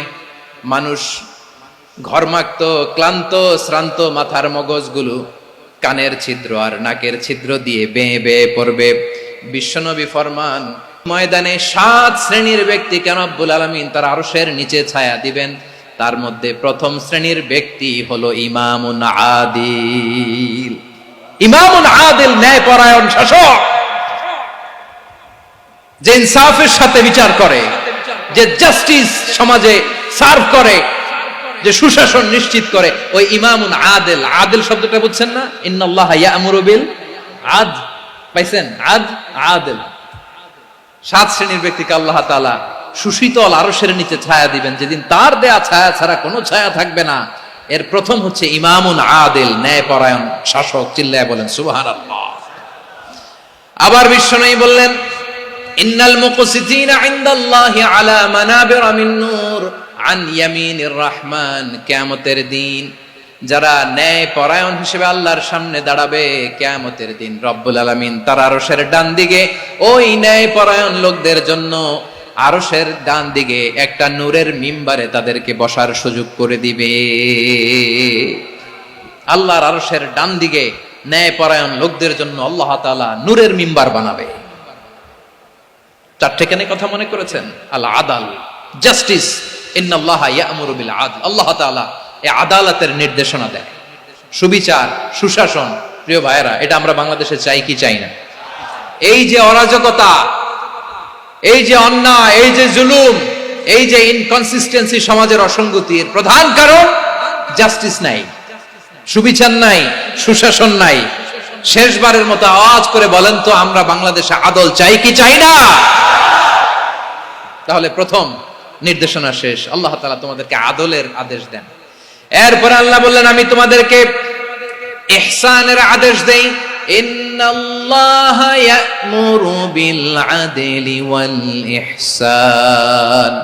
আমি তোমাদেরকে যেমনি আদলের নির্দেশনা দেই, তেমনি ভাবে তোমাদেরকে ইহসানের নির্দেশনা দেই। ইহসান, আওয়াজ করে সবাই বলেন তো ইহসান। সবাই বলেননি, সবাই বললে এতটুকু আওয়াজ হবে আমি বিশ্বাস করি না। আওয়াজ করে বলুন আল ইহসান। ইহসান মানে কারো প্রতি সফট হার্টেড হওয়া, মহানুভব হওয়া, অনুগ্রহ পরায়ণ হওয়া, অনুগ্রহশীল হওয়া, একে অপরের প্রতি দয়াদ্র হওয়া। একে অপরের প্রতি দয়াদ্র, অনুগ্রহশীল হওয়া ছাড়া মানবিক সমাজ কশিনকালেও গঠন করা সম্ভব না। প্রিয় ভাইয়েরা, সুন্দর আচরণ দিয়ে, ইহসান দিয়ে যা জয় করা যায়, নরম আচরণ দিয়ে যেটা অর্জন করা যায়, কঠোরতা দিয়ে সেটা পারা যায় না। বিষ্ণু ঈসা ইসলাম ইহসান দিয়ে, কোমল আচরণ দিয়ে, তার অনুগ্রহ দিয়ে তিনি অনেক কাফিরের হৃদয়কে জয় করে ফেলেছেন। সাইয়েদনা সুমামা ইবনে উসাল রাদিয়াল্লাহু তাআলা আনহুর কথা মনে পড়ে যায়। তিনি ছিলেন ইয়ামামার বাদশা। মদিনাতে বিশ্বনবীকে হত্যা করার নিয়তে এসেছিলেন, গোপনে গোপনে বিশ্বনবীকে হত্যা করে আবার ইয়ামামাতে তিনি ফিরে যাবেন। কিন্তু কি অবাক করা কাণ্ড, হত্যা করতে পারে নাই, সাহাবাদের হাতে তিনি ধরা পড়ে গেলেন। সাইয়েদনা সুমামা ইবনে উসাল রাদিয়াল্লাহু তাআলা আনহু হত্যার নিয়তে আসলেন, কিন্তু হত্যা করতে পারলেন না। সাহাবারা ওনাকে ধরে ফেললেন, ধরে মসজিদে নববীর পিলারের মধ্যে বেঁধে রাখলেন। সুমামা ইবনে উসাল, সিরাত থেকে শুনে, সিরাত থেকে শোনাচ্ছি, রাদিয়াল্লাহু তাআলা আনহু ইয়ামামার অধিপতি ছিলেন। ইয়ামামা বিশ্বনবীকে হত্যার জন্য আসছেন, ধরা পড়ে গেছেন, এখন মসজিদে নববীতে বেঁধে রাখছে, তার মানে বন্দী। তো এখন স্ট্যাটাস কি? বন্দী, ক্যাপটিভ। তো বিশ্বনবী সাল্লাল্লাহু আলাইহি ওয়াসাল্লাম সাহাবাদেরকে বললেন, তার খোঁজ খবর নিও, সুমামা ইবনে উসালের খোঁজ খবর নিও। সাহাবারা বলেন, ইয়া রাসূলুল্লাহ, আপনাকে হত্যা করতে এসেছে, তার তো কঠিন ক্যাপিটাল পানিশমেন্ট হওয়া দরকার, কঠিন শাস্তি হওয়া দরকার। বিশ্বনবী বললেন, না, আমি যেটা জানি তোমরা সেটা জানো না, তোমরা সুমামার সাথে ভালো আচরণ করো। বিশ্বনবী সুমামার কাছে গেলেন। প্রথম দিন যে তিনি কালেমার দাওয়াত দিলেন, ইমানের দাওয়াত দিলেন, ইসলামের দাওয়াত দিলেন, রিসালাতের দাওয়াত দিলেন, আখিরাতের দাওয়াত দিলেন। পরের দিন যে বিশ্বনবী সালাতের দাওয়াত দিলেন, যাকাতের দাওয়াত দিলেন, ইসলাম কি, কিভাবে, কেমন করে পালন করতে হয় চমৎকার আর্টিকুলেট করতে শুরু করলেন। তন্ময় হয়ে সুমামা ইবনে উসাল রাদিয়াল্লাহু তাআলা আনহু বিশ্বনবীর কথাগুলো শুনতে আরম্ভ করলো। একদিন নয়, 2 দিন নয়, টানা 3 দিন বিশ্বনবী সুমামার কাছে ইসলামকে প্রেজেন্ট করেছেন, উপস্থাপন করেছেন। আওয়াজ করে বলেন, কয় দিন? 3 দিন। 3 দিন মসজিদে নববীতে বাধা। আর সাহাবীদেরকে বললেন, তার খোঁজ খবর নিও, তোমরা যে রুটি বানাও এর মধ্যে সবচেয়ে ভালো আটার রুটিটা তারে দিও, সবচেয়ে রিফাইন্ড খেজুর, যেটা পিওর খেজুর, এটা তারে দিও। আর বিশ্বনবী নিজের উট থেকে দুধ দহন করে ওনার বাড়ির এক কর্মচারীকে বলেছেন, দুধ দহন করে সুমামার জন্য নিয়ে যেও। সুবহানাল্লাহ পড়বেন না? সবাই তো অবাক, ইয়ামামা থেকে আসছে নবীকে হত্যা করতে, বিশ্বনবী দেখে তারে জামাই আদর করে, তাকে মজার মজার খাবার দিও, দুধ দিও, আদর আপ্যায়ন করো।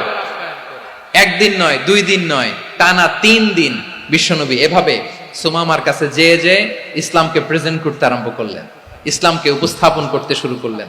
আর তাকে চমৎকার এন্টারটেইনমেন্ট, আপ্যায়ন দিতে আরম্ভ করলেন। টানা 3 দিন যখন ইসলামের দ্য বিউটিজ অফ ইসলাম, ইসলামের সুমহান বাণী, সৌন্দর্য তার কাছে উপস্থাপন শেষ, তাকে আপ্যায়ন শেষ, বিশ্বনবী বললেন সাহাবাদেরকে, যাও এবার সুমামার হাতের পায়ের রশি দুটো খুলে দাও। সাহাবারা বললেন, ইয়া রাসূলুল্লাহ, কি বলেন আপনি? ও তো হত্যাকারী, সুযোগ পায় নাই, আপনারে মারতে পারে নাই, ছেড়ে দিলে আবারও আপনার উপর তলোয়ার নিয়ে ঝাঁপিয়ে পড়বে। নবী, এই সিদ্ধান্ত আপনি নিতে যাবেন না। বিশ্বনবী বললেন, যেটা বলেছি সেটা করো, সুমামার রশিগুলো ছেড়ে দাও, সুমামার হাতে পায়ের রশিগুলো যে তোমরা খুলে দাও। সাহাবারা তর্ক জুড়ে দিলেন, লা ইয়া রাসূলুল্লাহ, এমনটা করবেন না, তো ভয়ঙ্কর, ভয়ঙ্কর খুনি, কি জানি কি হয়ে যায়। বিশ্বনবী বললেন, না, তার হাতে পায়ের রশিগুলো খুলে দাও। সাহাবারা বিশ্বনবীর কথা মতো তার হাতে পায়ের রশিগুলো খুলে দিল। সুমামা মুহূর্তের মধ্যে মসজিদে নববী থেকে বের হয়ে ইয়ামামায় ফিরে না যে মসজিদে নববীর পাশে একটা খেজুর বাগান ছিল, সেখানে চলে গেলেন। সেখানে একটা ছোট্ট কুয়া ছিল, কুয়ার পানি দিয়ে তিনি গোসল করলেন। সুবহানাল্লাহ পড়েন। কুয়ার পানি দিয়ে গোসল করে মসজিদে নববীর সামনে এসে বিশ্বনবী এবং সাহাবাদের সামনে দাঁড়িয়ে সাব্বাবা উঁচু করে বললেন, আশহাদু আল্লা ইলাহা ইল্লাল্লাহ ওয়া আশহাদু আন্না মুহাম্মাদান আবদুহু ওয়া রাসূলুহু। আল্লাহু আকবার। আমি সাক্ষ্য দিচ্ছি আল্লাহ ছাড়া কোনো ইলাহ নাই, আর মুহাম্মদ আল্লাহ তাআলার প্রেরিত বান্দা এবং রাসূল। প্রিয় ভাইয়েরা, ইহসান দিয়ে যা জয় করা যায়, কঠোরতা দিয়ে সেটা কঠিনকালেও জয় করা যায় না। আওয়াজ করে বলেন ঠিক কি না? এবার সুমামা দাঁড়িয়ে বলে, ওগো নবী, আমি তো কালিমা পড়ে মুসলমান হয়ে গেলাম, এবার শোনেন, এই মুহূর্তের আগে আপনার চেহারার চাইতে নিকৃষ্ট কোনো চেহারা আমার কাছে ছিল না, কিন্তু শাহাদা পাঠ করার পরে আপনার চেহারার চাইতে উত্তম শ্রেষ্ঠ কোনো চেহারা আমার কাছে আর নাই। ও নবী, আজকের দিনের আগে ইসলাম ধর্মের চেয়ে নিকৃষ্ট অপছন্দনীয় কোনো ধর্ম আমার কাছে ছিল না, কিন্তু এই মুহূর্ত থেকে ইসলামের চেয়ে সেরা শ্রেষ্ঠ পছন্দনীয় কোনো ধর্ম আমার কাছে নাই। নবী গো, আজকের দিনের আগে মদিনার চাইতে অপছন্দনীয় নিকৃষ্ট কোনো শহর আমার কাছে ছিল না, কিন্তু এই মুহূর্তের পর থেকে মদিনার চাইতে কোনো শ্রেষ্ঠ শহর আমার জানা নাই। সে ছিল গমের বড় ডিলার, গম বেচতো। কি বেচতো? তার গম কিনে মক্কার লোকেরা রুটি খাইতো। সে ঘোষণা দিল, আজকে থেকে মক্কাবাসীদের জন্য সব গম আমি হারাম করে দিলাম, মক্কাবাসী এখন না খেয়ে মরে। সুবহানাল্লাহ পড়বেন না? মক্কাবাসী বিশ্বনবীর কাছে আসলেন, এসে বললেন, মুহাম্মদ, আমরা তো তোমার ভাই, তোমার চাচা, তোমার ভাতিজা, তোমার আত্মীয়, তুমি সুমামারে বলো সে যেন আবার গমের সাপ্লাই মক্কার জন্য অনুমতি দিয়ে দেয়। বিশ্বনবীর অনুমতি ক্রমে সুমামা আবার মক্কাতে গম পাঠাতে শুরু করলো। পড়েন সুবহানাল্লাহ। ইহসান, ইহসান দিয়ে আপনি যেটা জয় করতে পারবেন, you can win the heart of your enemies. ইহসান দিয়ে আপনি আপনার শত্রুর হৃদয়কে জয় করতে পারবেন। আওয়াজ করে বলেন ঠিক কিনা? এজন্য আল্লাহ বললেন, ওয়া আনফিকু ফি সাবিলিল্লাহি ওয়া লা তুলকু বিআইদিকুম ইলাত তাহলুকা ওয়া আহসিনু ইন্নাল্লাহা ইউহিব্বুল মুহসিনিন। তোমরা আল্লাহর রাস্তায় দান করবে আর নিজেরা নিজেদেরকে ধ্বংসের হাতে ঠেলে দিও না। তোমরা একে অপরের প্রতি ইহসান করবে, কারণ ইহসানকারীদেরকে আল্লাহ বড্ড ভালোবাসেন। সুবহানাল্লাহ পড়েন।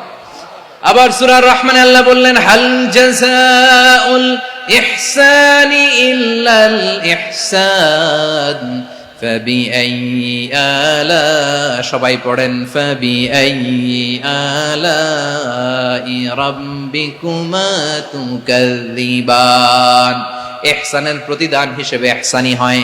বিশ্বনবী সুমামার প্রতি যেমন ইহসান করেছেন, সুমামাও ঠিক তেমন ইহসান ফিরিয়ে দিয়েছে। ঠিক কিনা বলেন? তাহলে এক নম্বরে হচ্ছে আদ, ন্যায় বিচার। দুই নম্বরে সবাই বলে ইহসান, সদাচরণ। ইহসান দুই ধরনের প্রিয় ভাইরা, ইহসান ফিল ইবাদা, ইহসান ফিল মুআমালা। ইহসান ফিল ইবাদা হচ্ছে একাগ্র অনুভবে ইবাদতে ডুব দেওয়া, এর নাম ইবাদতের ইহসান। সুবহানাল্লাহ পড়ো। বিশ্বনবী বলেন, ইহসান মানে কি জানো নাকি? হাদিসে জিবরিলে সাইয়েদনা জিবরিল আলাইহিস সালাম বিশ্বনবীকে বললেন, আখবিরনি আনিল ইহসান। নবী আমাদেরকে বলেন ইহসান মানে কি? বিশ্বনবী বললেন, আনতা আবুদাল্লাহা কাআন্নাকা তারাহু ফাইন লাম তাকুন তারাহু ফাইন্নাহু ইয়ারাক। ইহসান মানে হলো এমন ভাবে তুমি আল্লাহর সামনে নিজেকে উজাড় করে ইবাদত করবে, তুমি ভাববে তুমি আল্লাহকে দেখতে পাচ্ছ। আর এটা যদি ভাবা তোমার জন্য কঠিন হয়ে যায়, অন্তত এতটুকু তুমি ভাববা যে আল্লাহ তোমাকে দেখতে পাচ্ছেন। ঠিক কিনা বলেন? ও আমার বীর চট্টলার ভাইয়েরা, কেউ যেটা দেখে না সেটা দেখে কে? এই বিশ্বাস হৃদয়ের মধ্যে আছে? নামাজে যখন দাঁড়ান এই ফিলিংসটা আনা যাবে? হ্যাঁ, এশার সালাত তো এখনো হয় নাই না? আলোচনা শেষে এশার সালাত এখানে অনুষ্ঠিত হবে, তাই না? আচ্ছা বলুন তো, আমরা এশার সালাত পর্যন্ত বেঁচে থাকবো এই গ্যারান্টি আছে কার কার? হাত তোলেন। কয়েকজন হাত তুলছে পেছনে, না বুঝে তুলে ফেলছে। এশা পর্যন্ত যে আমরা হায়াত পাবো কোনো গ্যারান্টি আছে? সবাই আওয়াজ করে বলেন, গ্যারান্টি আছে? গ্যারান্টি নাই। এজন্য বিষ্ণু ইসলাম বলেছে, এমন ভাবে নামাজে দাঁড়াও, ইবাদত করো, মনে করো হতে পারে এটাই আমার জীবনের শেষ নামাজ। পারফর্ম দ্য সালাহ as if this is your last and final prayer. এমন ভাবে সালাতে দাঁড়াও, ভাবো হতে পারে এটাই তোমার জীবনের শেষ নামাজ। এমন ভাবে নামাজে দাঁড়াও, ভাবো এটাই শেষ নামাজ। তাহলে নামাজে একাগ্রতা বাড়ায় দিবে কে? ফলে ইবাদতের ইহসান আমাদের অর্জিত হবে। আর মুআমালাতে ইহসান হলো, বিশ্বনবী বলেন, ইন্নাল্লাহা তাবারাকা ওয়া তাআলা কাতাবাল ইহসানা আলা কুল্লি শাই ফাইদা কাতালতুম ফাআহসিনুল কিতলা ওয়া ইযা যাবাহতুম ফাআহসিনুয যাবহা ওয়ালিয়ুহিদ্দা আহাদুকুম শাফরাতাহু ওয়ালিয়ুরিহ যাবিহাতাহু। ইহসান দুই ধরনের। আওয়াজ করে বলতে হবে, কয় ধরনের? সবাই বলুন আওয়াজ করে, কয় ধরনের? একটা হচ্ছে ইহসান ফিল ইবাদা, ইবাদতে ইহসান। ইবাদতে ইহসান কি?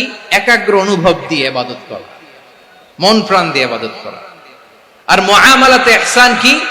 সব কাজে, দৈনন্দিন কাজে, কর্মে, সামাজিক অ্যাক্টিভিটিতে কোমলতা প্রদর্শন করা, অনুগ্রহের সাথে সবকিছু করা। আল্লাহ তাআলা, ইন্নাল্লাহা তাবারাকা ওয়া তাআলা কাতাবাল ইহসানা আলা কুল্লি শাই, তিনি সবকিছুর ব্যাপারে ইহসানকে আবশ্যক করেছেন। সবকিছু, মুমিনের সব কাজে ইহসানের পরশ থাকবে। ওয়া ইযা কাতালতুম ফাহসিনুল কিতলা, বিষ্ণুই বলেন তুমি যখন কাউকে হত্যা করো ইহসানের সাথে করো। সুবহানাল্লাহ পড়বেন না? যখন হত্যা করো তখনও ইহসানের সাথে। আচ্ছা হত্যা করবো আবার ইহসান আসবে করতে করে, তো মেরেই ফেলবো আমি, আল্লাহ, ও ভাই একজন খুন করেছে, খুনি, রাষ্ট্রীয় আইনে তার শাস্তি হয়েছে ডেথ পেনাল্টি, মৃত্যুদণ্ড। এখন মৃত্যুদণ্ড দেখে আপনি যেমনি মন চায় তেমনি মারবেন লোকটারে? ওর নাক কেটে ফেলতে পারবেন? ওর কান কাটতে পারবেন? ওর চোখ উপড়ে ফেলতে পারবেন আপনি? যেমন মন চায় তার অঙ্গহানি করা যাবে না। ইহসানের সাথে তাকে হত্যা করো। সুবহানাল্লাহ, this is Islam, this is the true essence of Islam. ওয়া ইযা যাবাহতুম ফাহসিনু যাবহা, যখন জবাই করবে তখনও ইহসানের সাথে জবাই করো। করব জবাই, ওইখানেও নাকি ইহসান। আচ্ছা, কুরবানির দিন আমরা পশুগুলোরে কি করি বলেন সবাই আওয়াজ করে? জবাই। জবাই মানে তো এটারে মেরেই ফেলতেছি, একটু পরে তো টুকরো টুকরো করে গোশতগুলো খাবো, এটারে তো খাবো, এটারে তো মেরেই ফেলবে। বিষ্ণু বলে না, জবাইয়ের মধ্যেও মুমিনের জবাইয়ের ভেতরেও ইহসানের পরশ থাকা চাই। যখন জবাই করবে প্রাণীটাকে হাত পা টাইট করে বেঁধে নাও, ছুরিটাকে শার্পেন করে নাও, ধারালো করে নাও, যাতে অল্প সময়ে জবাইটা হয়ে যায়, প্রাণীটা যাতে কম কষ্ট পায়। সুবহানাল্লাহ পড়ে। দিস ইজ কল্ড ইহসান। ইহসান আল্লাহ তাআলা যেমনি আদলের আদেশ করেছেন, ন্যায় বিচার, জাস্টিস এনশিওর করতে বলেছেন, সমাজে ইহসানের ব্যবহার, ইহসানের অনুশীলন তিনি করতে বলেছেন। এজন্য মুমিনের প্রতিটি কাজে, আমার চট্টগ্রামের ভাইয়েরা আমার দিকে তাকান, খেয়াল করে শুনুন, মুমিন জীবনের প্রতিটি কাজে ইহসানের পরশ থাকা চাই। আমরা যেন আমাদের পরিবারের প্রতি ইহসান করি, আমরা যেন আমাদের কর্মচারীদের প্রতি ইহসান করি, আমরা যেন আমাদের কলিগদের প্রতি ইহসান করি, আমরা যেন আমাদের ভাইদের প্রতি ইহসান করি। মুমিন জীবনের প্রতি কাজে ইহসানের পরশ থাকার দরকার আছে না নাই? কথা বুঝতে পেরেছেন? তাহলে আল্লাহ তাআলার তিনটা আদেশ ছিল, কয়টা গেল? ভুলে গেছে, ভুলে গেছে চট্টগ্রাম। তিনটা আদেশের মধ্যে কয়টা বললাম? প্রথমে কি ছিল? আদল। 2 নম্বরে, 3 নম্বরে রব্বুল আলামিন বললেন ওয়া ইতাইদিল কুরবা, নিকটাত্মীয়দেরকে দান করো। নিকট আত্মীয়দেরকে দাও, যারা তোমাদের ব্লাড কানেকশনের আত্মীয় তাদেরকে তোমরা দাও। এখানে জেনারেলি বললেন দাও, কি দিব সেটা তিনি এখানে বলেন নাই, সেটা তিনি সূরাতুল ইসরার মধ্যে বলেছেন। আল্লাহ বলেন ওয়া আতিযাল কুরবা হাক্কা, নিকট আত্মীয়দেরকে তাদের অধিকার, তাদের প্রাপ্য তোমরা বুঝিয়ে দাও। দেখেন, একটা শান্তির সমাজ, একটা সমৃদ্ধ সমাজ, একটা মানবিক সমাজ গঠনের জন্য আল্লাহ তাআলা বেশি না, মাত্র 3টা অর্ডার, 3টা ভার্ডিক্ট তিনি জারি করেছেন। 1 নাম্বার সুশাসন, ন্যায় বিচার। 2 নাম্বার ইহসান। 3 নাম্বার নিকটাত্মীয়, যারা কাছের, তোমার ভেরি ক্লোজ রিলেশনশিপে আছে, তাদেরকে দাও। দাও, দিলে বাড়িয়ে দেয় কে? অনেকে দিতে চায় না, কৃপণতা করে। দিলে বাড়ায় দেয় কে?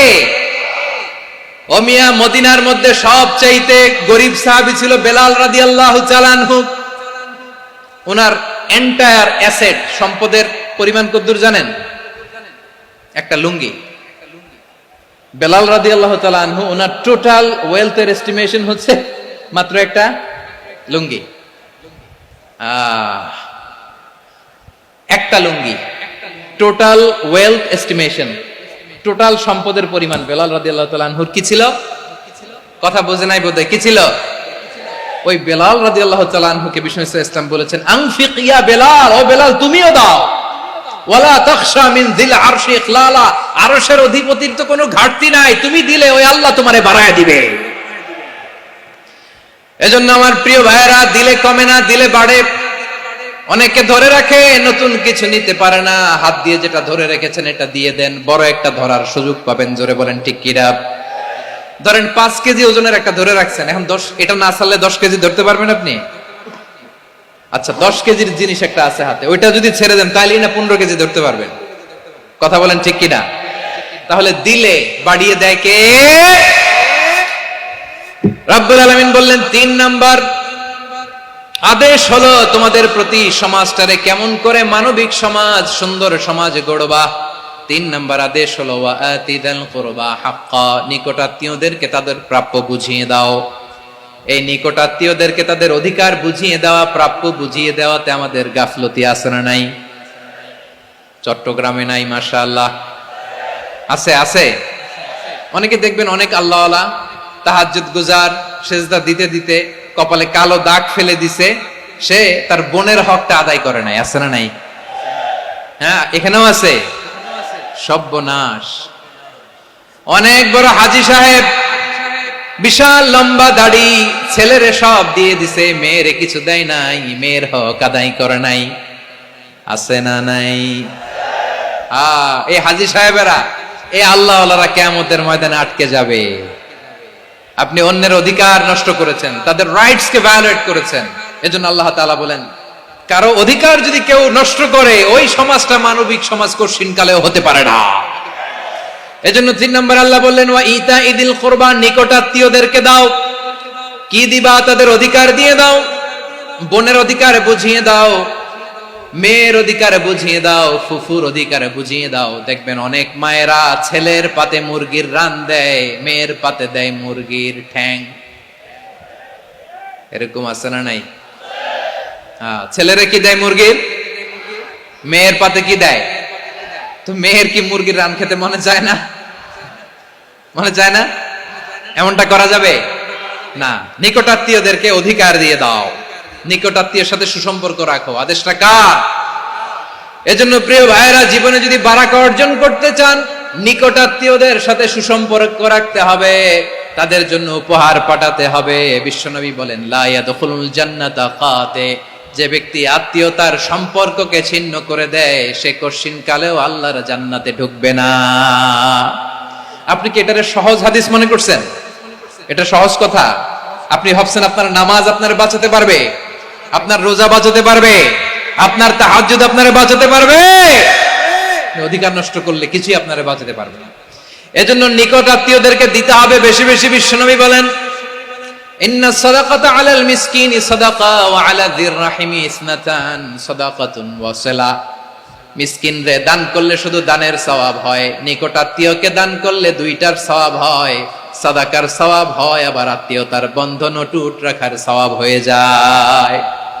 আবার বিশ্বনবী বললেন, মান সাররাহু আইয়ুবসাতা লাহু ফি রিজকিহি ওয়া ইউনসা লাহু ফি আসারিহি ফালইয়াসিল রাহিমা। যে ব্যক্তি তার রিজিকের প্রশস্ততা চায় আর হায়াতে বরকত চায়, সে যেন তার আত্মীয়ের সাথে সুসম্পর্ক রাখে। আমার প্রিয় চট্টলার ভাইয়েরা, আমাদের রিজিক বাড়ুক, এটা আমরা চাই কি চাই না? সবাই চান? হ্যাঁ, আমাদের রিজিকে প্রশস্ততা আসুক, চাই কি চাই না? আমাদের হায়াতে বরকত আসুক, আমরা চাই কি চাই না?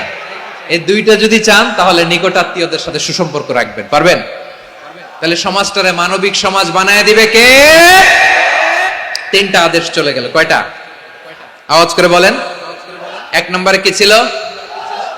2 নম্বরে, 3 নম্বরে নিকটাত্মীয়দেরকে দান। আপনাদেরকে আরো শোনার আগ্রহ আছে? আপনাদের মনোযোগ আছে না গেছে? কষ্ট হচ্ছে না? মাশাআল্লাহ, মাশাআল্লাহ। তাকবীর পড়ুন, লিল্লাহি তাকবীর।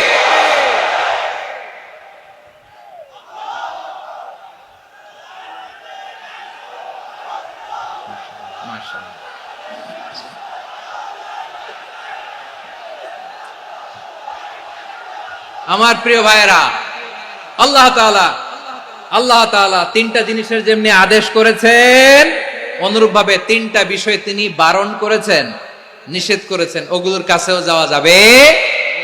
শুনবেন।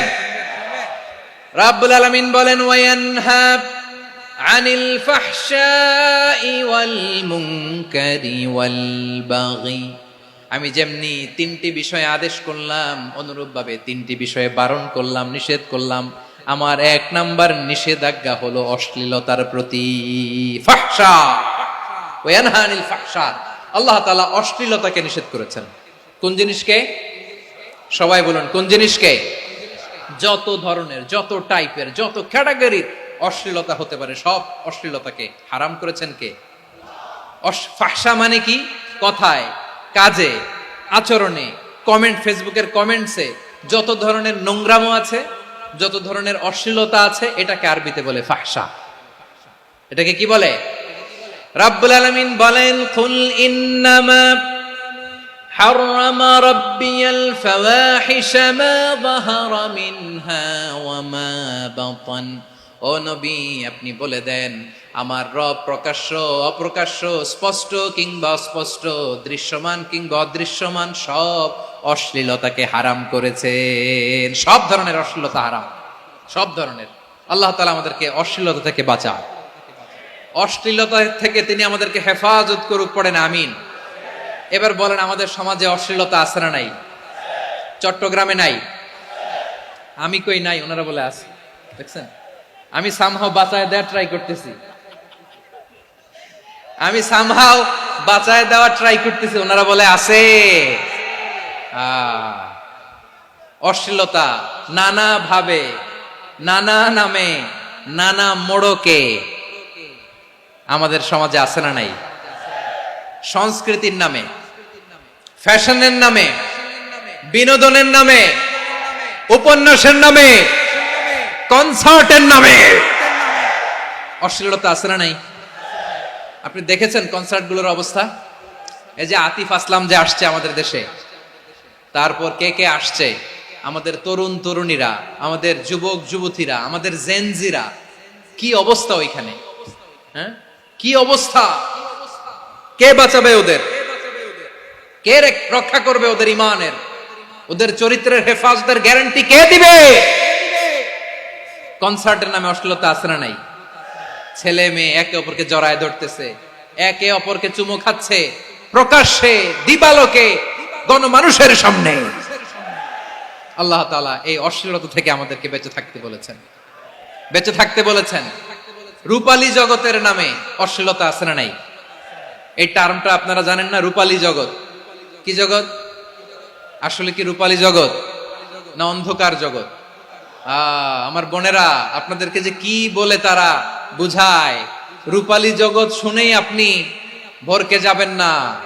রূপালী জগতে যে নারী যত বেশি উলঙ্গ, সে নাকি তত বেশি সাহসী।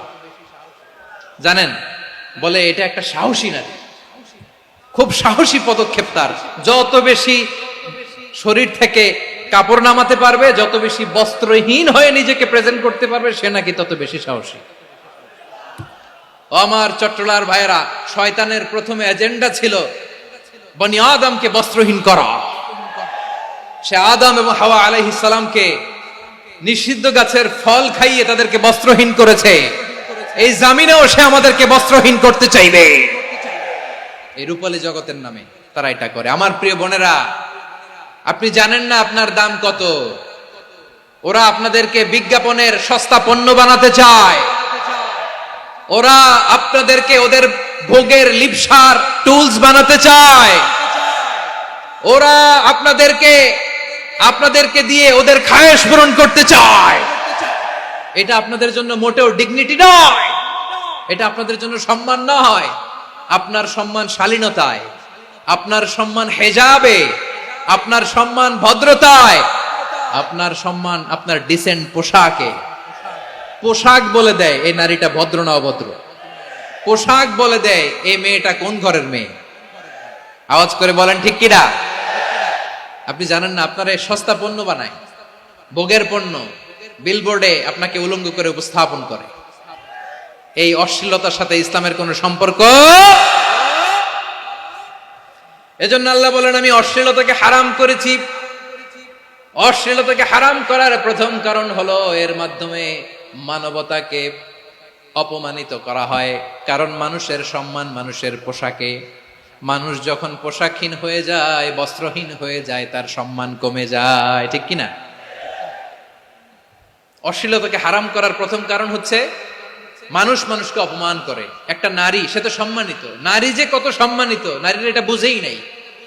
বিশ্বনবী বলেন, আর দুনিয়া কুল্লুহা মাতা ওয়া খায়রু মাতা'আদ দুনিয়া আল মারআতুস সালিহা। আমার বোনেরা, 5টা প্যান্ডেলে আপনারা এলইডিতে আমার আলোচনা শুনছেন, আমি জানি। আপনাদের এই গর্ভ যে কত দামি আপনি জানেন না। আপনার পেট থেকেই আসবে আগামী দিনের সালাহুদ্দিন আল আইয়ুবী।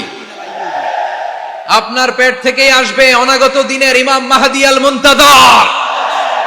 আপনার পেট থেকেই আসবে অনাগত দিনের ফয়সাল, ওয়াসিম, মুগ্ধ, আবু সাইদের মতো বীর যোদ্ধা।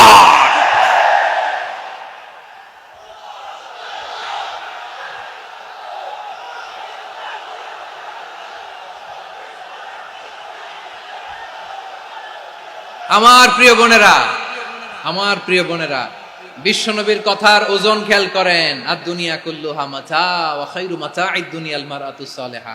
দুনিয়ার সবকিছুই অ্যাসেট, এর মধ্যে সবচেয়ে দামি অ্যাসেট নেককার নারী। আপনার গর্ভ যে কত দামি আপনি জানেন না। নিজের সময়টাকে কাজে লাগান, কোরআন পড়েন, সুন্নাহ পড়েন।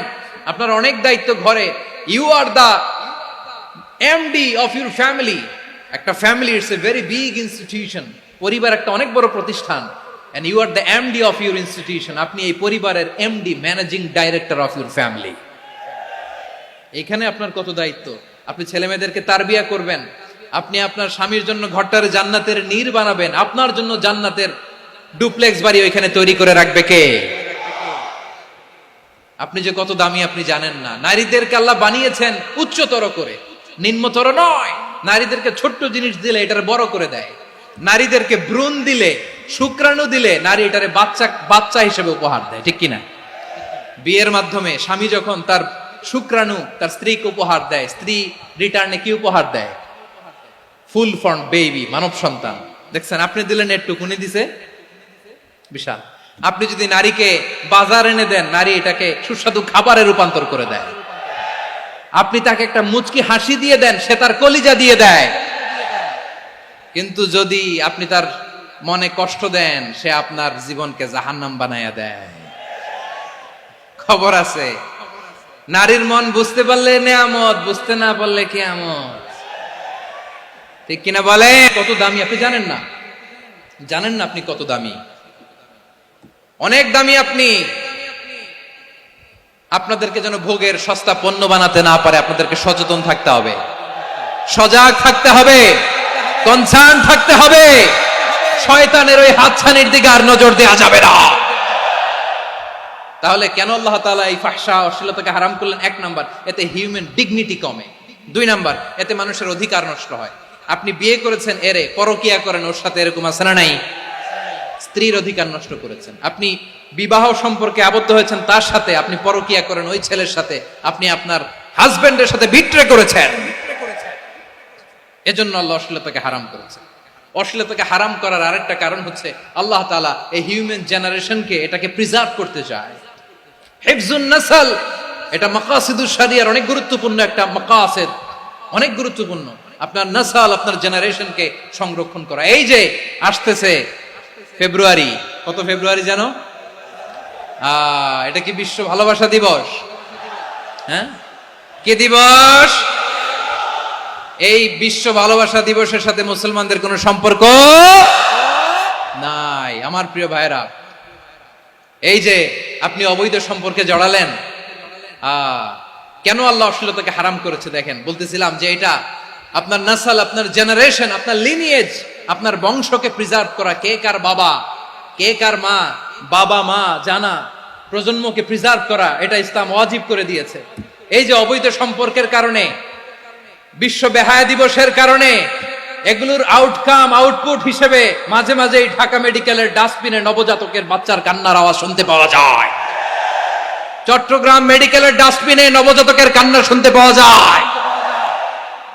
বীর চট্টলার মুসলমানেরা বুঝতে পারলে আওয়াজ করে বলেন, এই যে চট্টগ্রাম মেডিকেলে যে নবজাতকটা পাওয়া গেল, ওর বাবাকে আমাকে বলেন, ওর বাবাকে, ওর মাকে, ও কোন ফ্যামিলির সন্তান কেউ জানে? আপনি হিউম্যান ডিগনিটিকে অপমান করেছেন না? আপনি তার ভবিষ্যৎকে অন্ধকার করেছেন না? আপনি তার লিনিয়েজকে প্রশ্নবিদ্ধ করে দিয়েছেন না? এই জন্য আল্লাহ তাআলা অশ্লীলতাকে আমাদের জন্য হারাম করে দিয়েছেন। পড়েন সুবহানাল্লাহ। এই জন্য রাব্বুল আলামিন বলেন, কুল ইন্নামা হারামা রাব্বিয়াল ফাওয়াহিশা মা যাহারা মিনহা ওয়া মা বাতান। প্রকাশ্য অপ্রকাশ্য সব অশ্লীলতাকে হারাম ঘোষণা করে দিয়েছে কে?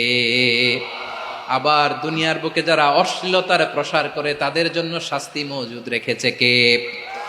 রাব্বুল আলামিন বলেন, ইন্নাল্লাযীনা ইউহিব্বুনা আন তাশিআল ফাহিশাতু ফিল্লাযীনা আমানু লাহুম আযাবুন আলীমুন ফিদ দুনিয়া ওয়াল আখিরাতি ওয়াল্লাহু ইয়ালামু ওয়া আনতুম লা তা'লামুন। নিশ্চয়ই যারা বিশ্বাসীদের মাঝে অশ্লীলতার প্রচার প্রসার করতে চায় তাদের জন্য আমি মর্মন্তুদ শাস্তি প্রস্তুত করে রেখেছি, দুনিয়াতেও রেখেছি, আখিরাতেও রেখেছি। ঘোষণাটা কার?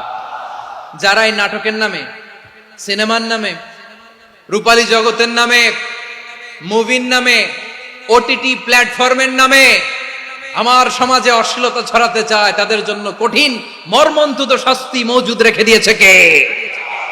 ও আমার বোনেরা, এখনো আপনি জাগবেন না? এখনো আপনার চিন্তার দুয়ারে এখনো নাড়া পড়ে নাই? ওরা আপনাকে উলঙ্গ বানাতে চায়, ওরা আপনাকে আইটেম গার্ল বানাতে চায়। এজন্য ইসলাম অশ্লীলতাকে হারাম করেছে। হারাম। ইসলাম বলেছে যোজন যোজন দূরে থাকো, ওরা বলে না কাছে আসো, কাছে আসার গল্প, ক্লোজ আপ ওয়ান, কাছে আসার গল্প আছে না নাই? চট্টগ্রামে তো এগুলো নাই মাশাআল্লাহ।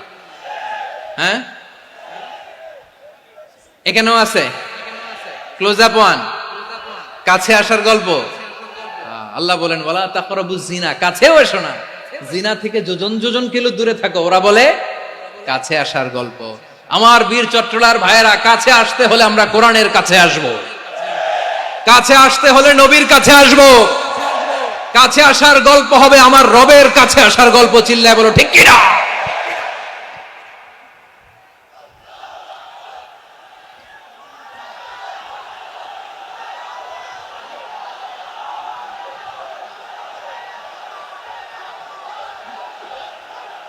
বসুন বসুন আমার ভাইয়েরা। তাহলে অশ্লীলতার সাথে আমাদের কোনো সম্পর্ক? সবাই বলতে পারেননি, আওয়াজ করে বলুন, অশ্লীলতার সাথে আমাদের কোনো সম্পর্ক?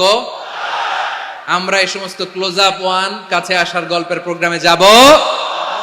আমরা কোন ধরনের অশ্লীল কন্টেন্ট সোশ্যাল মিডিয়ায়, টিভিতে দেখব? কি যুগ যে আমরা কাটাচ্ছি আপনি কল্পনা করতে পারবেন না। পর্ন ইন্ডাস্ট্রি,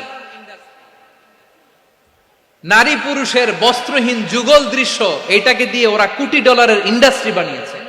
পুরো মানব ইতিহাসে এরকম জঘন্য সময় মানব ইতিহাস পার করে নাই। পর্ন এটা ইন্ডাস্ট্রি হয়ে গেছে। আমাদের এই যুবকগুলো, জেনজিগুলো, ওদের চরিত্র বাঁচাবে কি করে? কেমন করে হেফাজত করবে ওদের এই মূল্যবান চরিত্র? আমার প্রিয় ভাইরা, এই অশ্লীলতার দ্য লেটেস্ট ভার্সন হচ্ছে LGBT-Q, শরীফ থেকে শরীফা। শুনছেন আপনারা? দেখতে পুরুষ, আসলেই পুরুষ, সুস্থ একজন পুরুষ, 4 সন্তানের বাবা, বলে আমি মনে মনে নারী। দেখতে নারী, সুস্থ নারী, আসলেই সে দিব্যি একজন নারী, বলে আমি মনে মনে পুরুষ। সবচেয়ে ভয়ঙ্কর অশ্লীলতার সবচাইতে লেটেস্ট ভার্সন হচ্ছে এই ট্রান্সজেন্ডারিজম। সুস্থ পুরুষ তার বায়োলজিক্যাল গ্রোথকে হরমোন দিয়ে স্টপ করে দিয়ে সে সার্জারি করে নারী হতে চায়, সুস্থ নারী পুরুষ হতে চায়। পুরুষ পুরুষের প্রতি সেক্সুয়ালি আকর্ষণ বোধ করে, এটা লূত আলাইহিস সালামের কওমের মধ্যে ছিল। এটাকেও আল্লাহ কোরআনে ফাহিশা বলেছেন। ওয়ালুতান ইয ক্বালা লিকাওমিহি আতাতুনাল ফাহিশাতা মা সাবাকাকুম বিহা মিন আহাদিম মিনাল আলামিন। লূত আলাইহিস সালাম বললেন, তোমরা কি এমন এক অশ্লীল কার্যক্রমে ডুব দিলে নাকি যেটা গোটা বিশ্বের কেউ কখনো করে নাই, তোমরাই প্রথম করেছো। পড়েন নাউযুবিল্লাহ। এই পশ্চিমের এই রোগ আমার দেশে যেন আসতে না পারে, আমাদের সজাগ থাকতে হবে। প্রিয় ভাইরা, চিল্লায় বলেন ঠিক কিনা? পশ্চিমের অবস্থা ভয়ঙ্কর। পাশ্চাত্যে, আমি যুক্তরাষ্ট্রে ছিলাম অনেকদিন, কয়েক মাস, বিভিন্ন স্টেটে ঘুরেছি। গার্ডিয়ানরা উদ্বিগ্ন, ছেলে মেয়েদেরকে, ছোট্ট ছেলে মেয়ে, ওদেরকে জিজ্ঞেস করে, তুমি how do you feel right now inside yourself? তুমি ভিতরে ভিতরে কেমন ফিল করো? তোমার কি ছেলে ছেলে লাগে না মেয়ে মেয়ে লাগে? আচ্ছা বলেন, এই ছোট্ট বাচ্চাটা ওকে এগুলো জেন্ডার অ্যাসাইনমেন্ট বলতে এগুলো কিছু বুঝে? এইভাবে মিসগাইড করা হচ্ছে। কৌতূহল বশত ছোট্ট ছেলে যদি বলে আমার তো মেয়ে মেয়ে লাগে, তখন বলে যে না তুমি মেয়ে, ছেলে না। মা বাবা বাধা দিলে ওকে আলাদা গভর্নমেন্ট হাউসে নিয়ে যাবে। ভয়ঙ্করতম অবস্থা। আমরা একটা সময়ে শুনতাম যে হুজুর আমার ছেলেটা খুব ভালো, হাফেজে কোরআন, আল্লাহওয়ালা। হুজুর আমার ছেলে দাড়ি রাখছে, আল্লাহওয়ালা। হুজুর আমার ছেলে 5 ওয়াক্ত সালাত জামাতের সাথে পড়ে, তার মানে আল্লাহ আল্লাহ। পশ্চিমে যে আমি কি শুনছি জানেন, ওরা বলে হুজুর আমার ছেলেটা ইউনিভার্সিটির একটা মেয়ের সাথে প্রেম করে, ও খুব আল্লাহ আল্লাহ, হুজুর দোয়া করবেন। এর কারণ ওদের কাছে আল্লাহ আল্লাহর ক্রাইটেরিয়া হচ্ছে হুজুর আমার ছেলেটা আরেক ছেলের পছন্দ করে নাই, আমার মেয়েটা আরেক মেয়েকে ভালোবাসে নাই, এজন্য আমার ছেলেটা আল্লাহ আল্লাহ, হুজুর ওর জন্য একটু দোয়া করে দিয়েন। কি চ্যালেঞ্জ ওরা ফেস করতেছে। ওনার ছেলে যে আরেক ছেলেরে বিয়ে করবে না, এটাতেই উনি খুশি যে আলহামদুলিল্লাহ আমার ছেলেটা একটা মেয়েরে ভালোবাসে, আমার মেয়েটা একটা ছেলেরে ভালোবাসে, মানে এটা খুব আল্লাহ আল্লাহ। নাউজুবিল্লাহ পড়তে পারলেন না? এজন্য অশ্লীলতার সাথে আমাদের কোনো সম্পর্ক। রব্বুল আলামিন বলেন ওয়ায়ানহা আনিল ফাহশাই ওয়াল মুনকারি ওয়াল বাগি, তিনটা জিনিসকে আমি নিষিদ্ধ করলাম। এক নাম্বার হলো ফাহশা, অশ্লীলতা। 2 নম্বরে হলো মুনকারের সমস্ত মন্দ কাজ। আপনাদের মনোযোগ আছে না? শেষ করে দিব? আর 2-1 মিনিট শুনবেন? আচ্ছা বলি তাহলে, আর 2-1 মিনিট। তাহলে নিষেধাজ্ঞা জারি করেছেন 3টা জিনিসের উপর। 1 নাম্বার কি? ফাহশা, অশ্লীলতা। 2 নাম্বার মুনকার। মুনকার মানে হচ্ছে যত মন্দ কাজ, খারাপ কাজ, বাজে কাজ, এটার বলে মুনকার। এটার কি বলে?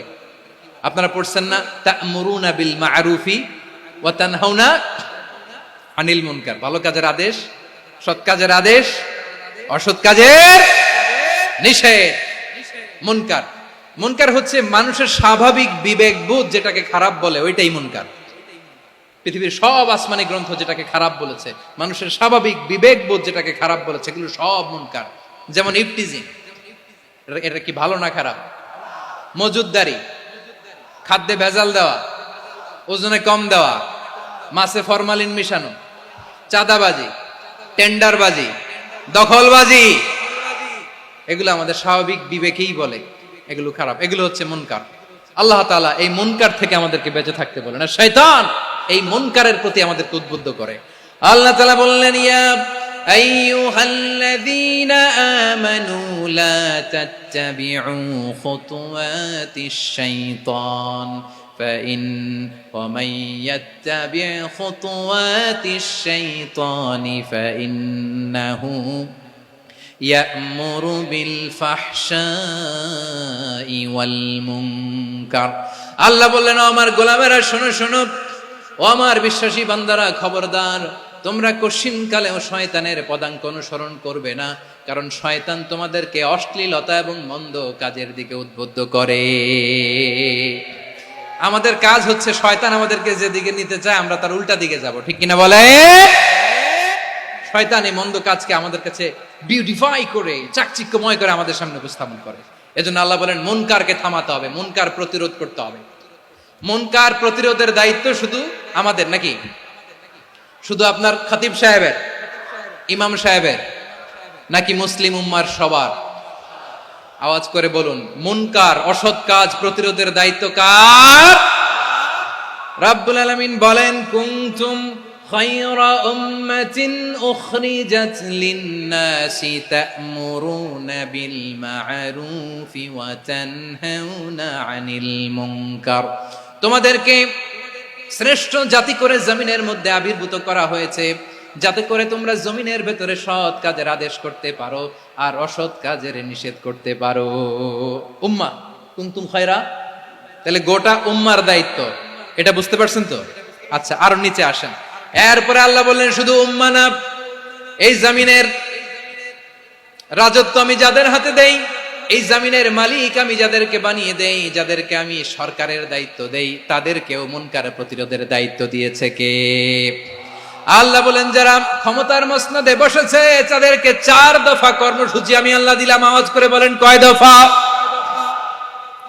আল্লাহ বলেন আল্লাযীনা ইম্মাক্কান্নাহুম ফিল আরদি আকামুস সালাতা ওয়া আতাউয যাকাতা ওয়া আমারু বিল মা'রুফি ওয়া নাহাউ আনিল মুনকার ওয়ালিল্লাহি আকিবাতুল উমুর।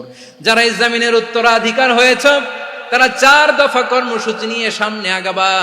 সালাত কায়েম করবা, যাকাত আদায় করবা, সৎ কাজের আদেশ দিবা, অসৎ কাজ থেকে মুনকার প্রতিরোধ করবা। আদেশটা কার? আমার প্রিয় চট্টলার ভাইরা, পুরো উম্মার দায়িত্ব মুনকার প্রতিরোধ করা, সরকার প্রধানের দায়িত্ব মুনকার প্রতিরোধ করা। এরপর আল্লাহ বলেন প্রতিটা ফ্যামিলির যিনি প্রধান সিইও বাবা, প্রত্যেক বাবারও দায়িত্ব এই মুনকার প্রতিরোধ করা। আওয়াজ করে বলেন ঠিক কিনা?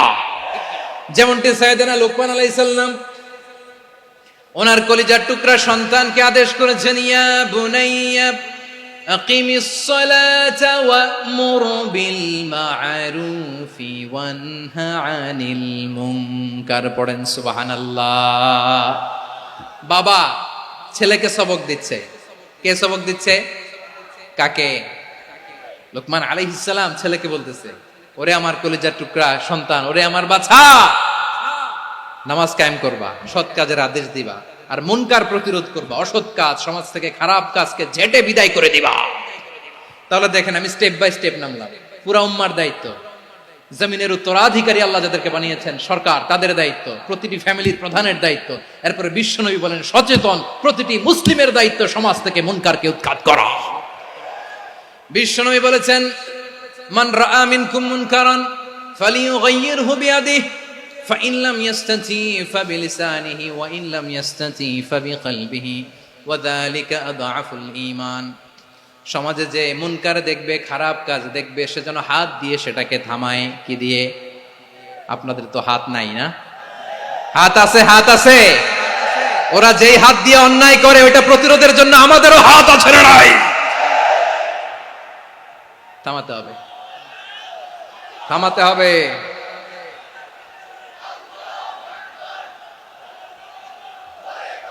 বসুন আমার প্রিয় ভাইয়েরা, ওরা ওদের যে হাত দিয়ে টেন্ডারবাজি করে, চাঁদাবাজি করে, ইফটিজিং করে, দখলবাজি করে, যে হাত দিয়ে, ওই মুনকার থামায় দেওয়ার জন্য আল্লাহর দেয়া আমাদেরও দুটি হাত আছে না নাই? আমাদেরও হাত আছে। থামাইতে হবে, থামাইতে হবে, হিম্মত করতে হবে। আমার প্রিয় ভাইরা, না থামালে আমরাই ডুববো শেষমেশ। আমাদের বাঁচার জন্য হলেও থামাইতে হবে। রব্বুল আলামিন বলেন, ওয়াত্তাকু ফিতনাতাল লা তুসিবান্নাল্লাযীনা যালামু মিনকুম খাসসা।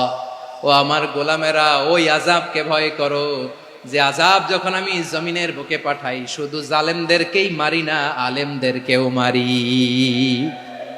আযাব যখন আসে তখন শুধু জালিমই মরে না, আলেমও মরে। জানেন মুসা আলাইহিস সালামের পায়ে একবার একটা লাল পোকা কামড় দিয়েছে, লাল পিঁপড়া। লাল পিঁপড়া কামড় দিলে খুব আরাম লাগে না? কি লাগে? হ্যাঁ, জলে না? লাল একটা পিঁপড়া কামড় দিছে, তো উনি রেগে মেগে পাশি দেখে লাল পিঁপড়ার বাসা, পা দিয়ে ডলে মুছে সবগুলো পিঁপড়া মেরে ফেলছে। এই ঘটনাটা আল্লাহ ঘটিয়েছেন এজন্য মুসা আলাইহিস সালাম ছিলেন কালিমুল্লাহ, সরাসরি আল্লাহর সাথে কথা বলতেন। তিনি আল্লাহকে জিজ্ঞেস করেছিলেন, আল্লাহ তুমি যখন কোন জনপদে আযাব পাঠাও, শাস্তি দাও, ওখানকার শুধু জালেমরাই তো মরে না, ভালো মানুষগুলাও মরে, তো আযাব দিবা মুশরিকদের উপর দিবা, অবাধ্যদের উপর দিবা, ভালো মানুষগুলারে মারো কেন? আল্লাহ বললেন, মুসা তোমার যে কামড় দিছিল পায়ের মধ্যে পিঁপড়া, কয়টা পিঁপড়া? জোরে বলেন। একটা পিঁপড়া, তো সবগুলারে মারলা কেন? রেগে মেগে পুরো পিঁপড়ার বাসা ভেঙে ম্যাসাকার করলা কেন? এই মুসা, আমি যখন অ্যাকশনে যাই, আমি যখন শাস্তি দেই, তখন এত বাস বিচার করা হয় না, বাস বিচার করা যায় না। যখন অ্যাকশনে যাওয়া হয় ওইটা ডাইরেক্ট অ্যাকশন হয়ে যায়। চিল্লায় বলো ঠিক কিনা? এজন্য আমাদের বাঁচার জন্য হলেও এই পাপ থামাতে হবে, এই শয়তানের অট্টহাসি থামাতে হবে, অন্যায় অপরাধ সমাজ থেকে আমাদের থামাতে হবে। কারণ আযাব আসলে ওরাও মরবে, আমরাও মরব। একটা জাহাজ 2 তলা, আপনি আছেন 2য় তলায়। শুনতেছেন? শুনতেছেন? জাহাজ কয় তলা? আপনি কোন তলায়? 2য় তলায়। নিচের তলার কিছু লোক জাহাজের তলা ছিদ্র করতে আরম্ভ করছে। কি ছিদ্র করতেছে? আচ্ছা, জাহাজের তলা ছিদ্র করলে তলা দিয়ে কি ঢুকে? এখন আপনি যদি বলেন আমার কি, আমি তো 2 তলায়, আমার কি, আমি তো সেফ, আমি ইন দ্য সেফ জোন, আমি তো ভালো আছি, আমি তো ভালো আছি, ওরা ছিদ্র করে ওরা মরবে। আসলে কি শুধু ওরা মরবে, নাকি তলা ফুটো হলে ভিতরে পানি ঢুকলে আপনারও সলিল সমাধি হবে? তলা দিয়ে যখন পানি ঢুকবে, জাহাজ ঢুকলে আপনিও মরবেন। এজন্য নিজে মরার আগে ওই পাগলগুলোর নিচতলায় যে থামাতে হবে, চিল্লায় বলেন ঠিক কিনা? এজন্য আল্লাহ বললেন মুনকার প্রতিরোধের দায়িত্ব সমাজের টপ টু বটম সবার। পুরো আম্মার দায়িত্ব, সরকার প্রধানের দায়িত্ব, প্রতিটি ফ্যামিলির প্রধান বাবার দায়িত্ব, বিশ্বনবী বললেন প্রতিটি সচেতন মুসলিমের দায়িত্ব। এজন্য মুনকার প্রতিরোধ করার দরকার আছে না নাই? সমাজে এই যে ইফটিজিং হয়, আপনার বোনের বয়সী একটা মেয়েকে কিছু বখাটে টিটকারি করে, এই বলে সেই বলে, নোংরা কথা বলে, রাস্তায় দেখেও আপনি পাশ দিয়ে না দেখার মতো চলে যান কেন? আপনি দাঁড়ান না কেন? আপনি দাঁড়ালেই তো থেমে যাবে, কারণ সত্যের যে শক্তি তার সামনে মিথ্যা মুখ থুবড়ে পড়ে। আপনার সামনে ও কিছুই না, নাথিং। আপনি দাঁড়ান, ওকে প্রশ্ন করেন যে আমার বোনকে তুমি ডিস্টার্ব করো কেন? আপনাকে দেখে আরো 5 জন দাঁড়াবে, 5 জনকে দেখে আরো 10 জন দাঁড়াবে। আমাদের নীরবতা আর আমাদের নিশ্চুপ থাকাই জালিমদেরকে আরো শক্তিশালী জালিম বানিয়েছে। এজন্য মুনকার প্রতিরোধের দায়িত্ব আমাদের সবার। টেন্ডারবাজি, চাঁদাবাজি, দুর্নীতি, অপরাধ, দখলদারিত্ব, মজুদদারি, এগুলো সব কিছু একসাথে প্রতিরোধ করতে হবে, ঠিক কিনা বলেন? একটা মানবিক সমাজ যদি চাই, প্রতিরোধ করতে হবে। প্রিয় ভাইয়েরা, আল্লাহর শপথ নিয়ে বলি, এই নাসিহাত গুলো সবার জন্য, সব দলের জন্য, সব মতের মানুষের জন্য। আমরা কোনো দলের প্রতি মানুষকে ডাকি না, আমরা ডাকি ইসলামের দিকে। সব দলের, সব মতের, সব মানুষদেরকে আমরা আহ্বান জানাই, আসুন আমরা একটা সুন্দর সমাজ বিনির্মাণ করি। এই যে নতুন বাংলাদেশের এক সুযোগ এসেছে, আর জীবনে হয়তো আসবে না, সামনের 100 বছর এই সময় আসবে না। আসুন দেশটাকে আমরা সাজাই, আসুন আমরা দুর্নীতি বন্ধ করি, আসুন আমরা চাঁদাবাজি বন্ধ করি, আসুন আমরা দখলদারিত্ব বন্ধ করি, আসুন আমরা এক দল আরেক দলকে নিশ্চিহ্ন করার যে রাজনীতি, এটা বন্ধ করি। সব দলের প্রতি আমার আহ্বান। আমি কিছুদিন আগে একটা নিউজ দেখলাম, ওই যে লন্ডনে বসে জনাব তারেক রহমান সাহেবকে আমি ধন্যবাদ দিতে চাই। উনি সংবাদ শোনা মাত্রই ওনার দলের অনেক চাঁদাবাজকে উনি বহিষ্কার করেছে। I do appreciate. প্রতিটি দলের এরকম ইনিশিয়েটিভ নেওয়ার দরকার আছে না নাই? যে কোনো দলে এই প্র্যাকটিসটা থাকার দরকার আছে না নাই? চাঁদাবাজদের সাথে আপনারা নিজেদেরকে মুক্ত ঘোষণা করবেন যে এরা আমার দলের কর্মী হতে পারে না। আমরা চাঁদাবাজ মুক্ত বাংলাদেশ চাই, জুলুম মুক্ত বাংলাদেশ চাই, ফ্যাসিজম মুক্ত বাংলাদেশ চাই, গুণ খুন খারাপি মুক্ত বাংলাদেশ চাই। আমরা নতুন ভোরের বাংলাদেশ চাই। ওই বাংলাদেশ পাওয়ার জন্য মুনকার প্রতিরোধে, অন্যায় প্রতিরোধে যদি বাঘের বাচ্চার মতো, আবু সাইদের মতো 2 হাত উঁচু করে, বুককে টান টান করে প্রসারিত করে দাঁড়াতে হয়, রাজি আছো মুসলমান? কারা কারা রাজি? আল্লাহকে হাত দেখিয়ে প্রতিজ্ঞা করো।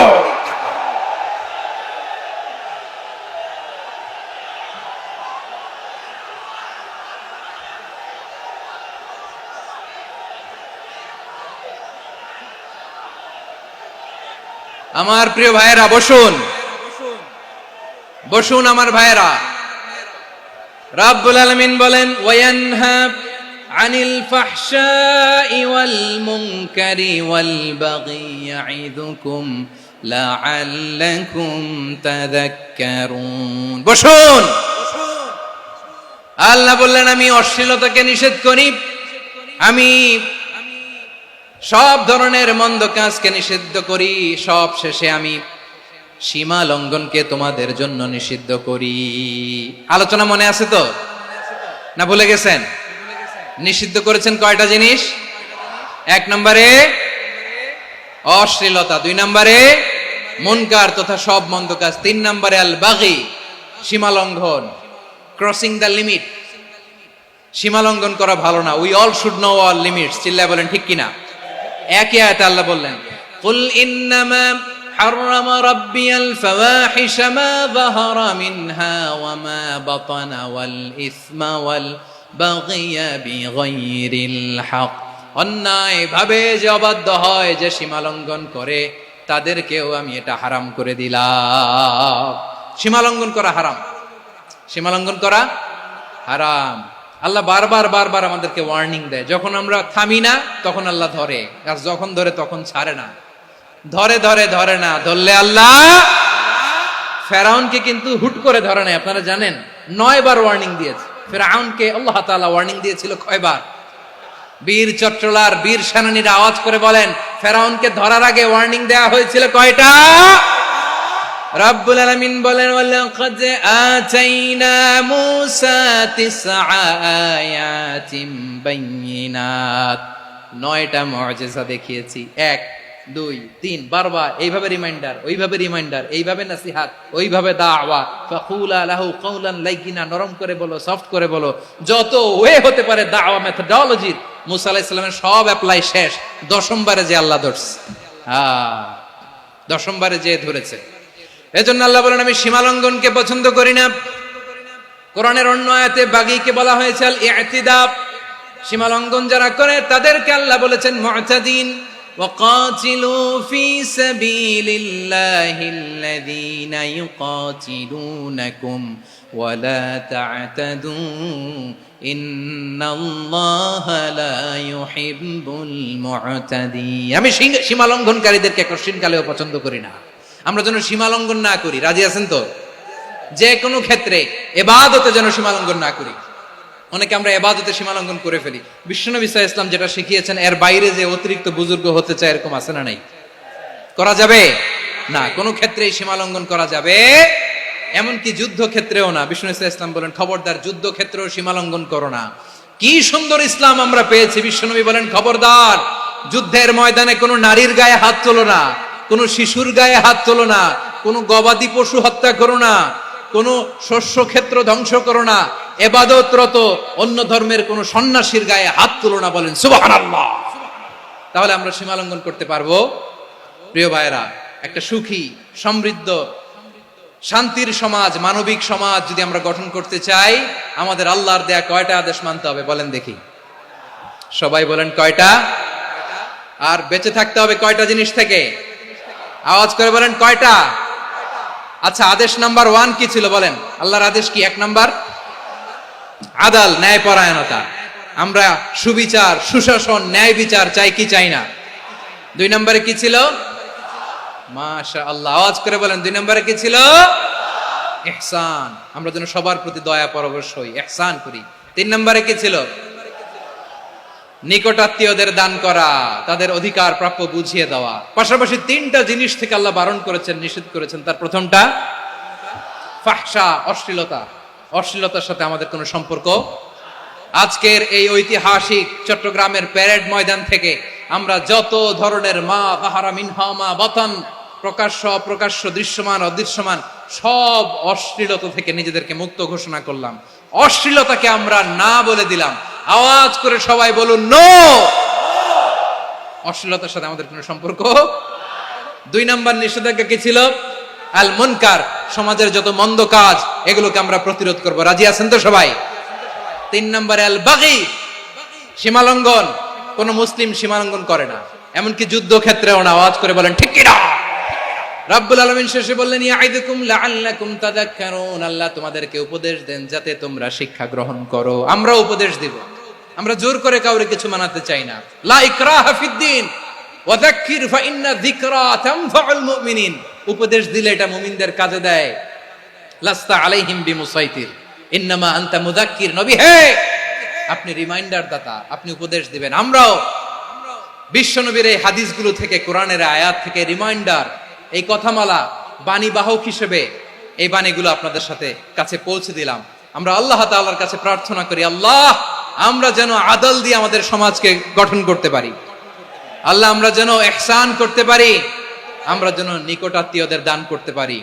আল্লাহ যত ধরনের অশ্লীলতা, অনাচার, মন্দ কাজ, সীমালঙ্ঘন, অবাধ্যতা থেকে যেন আমরা বেঁচে থাকতে পারি। আল্লাহ তাআলা আমাদের সবাইকে কথাগুলো বোঝার ও আমল করার তৌফিক দান করুক। হাযা মা ইনদি ওয়াল ইলমু ইনদাল্লাহ আলাইহি তাওয়াক্কালতু ওয়া ইলাইহি উনীব। প্রিয় ভাইরা, আমি আপনাদের সবার জন্য দোয়া করি, আপনারাও আমার জন্য দোয়া রাখবেন। আমাদের পাশেই আছেন আমাদের সকলের শ্রদ্ধাভাজন, আমাদের মুরব্বী আওলাদে রাসূল আনোয়ার হোসেন তাহের জাবির আল মাদানী হাফিজাহুল্লাহু ওয়া রাআ। সবাই বসুন। উঠবেন না, কেউ উঠবেন না। উঠলেন কেন? উঠলেন কেন? প্যারেড ময়দানের প্রোগ্রাম তো এরকম হইতে পারবে না। বসুন, এটা আল্লামা সাঈদীর স্মৃতি বিজড়িত মাহফিল। বসুন, বসুন, এই মাহফিলের আদব আছে। বসুন।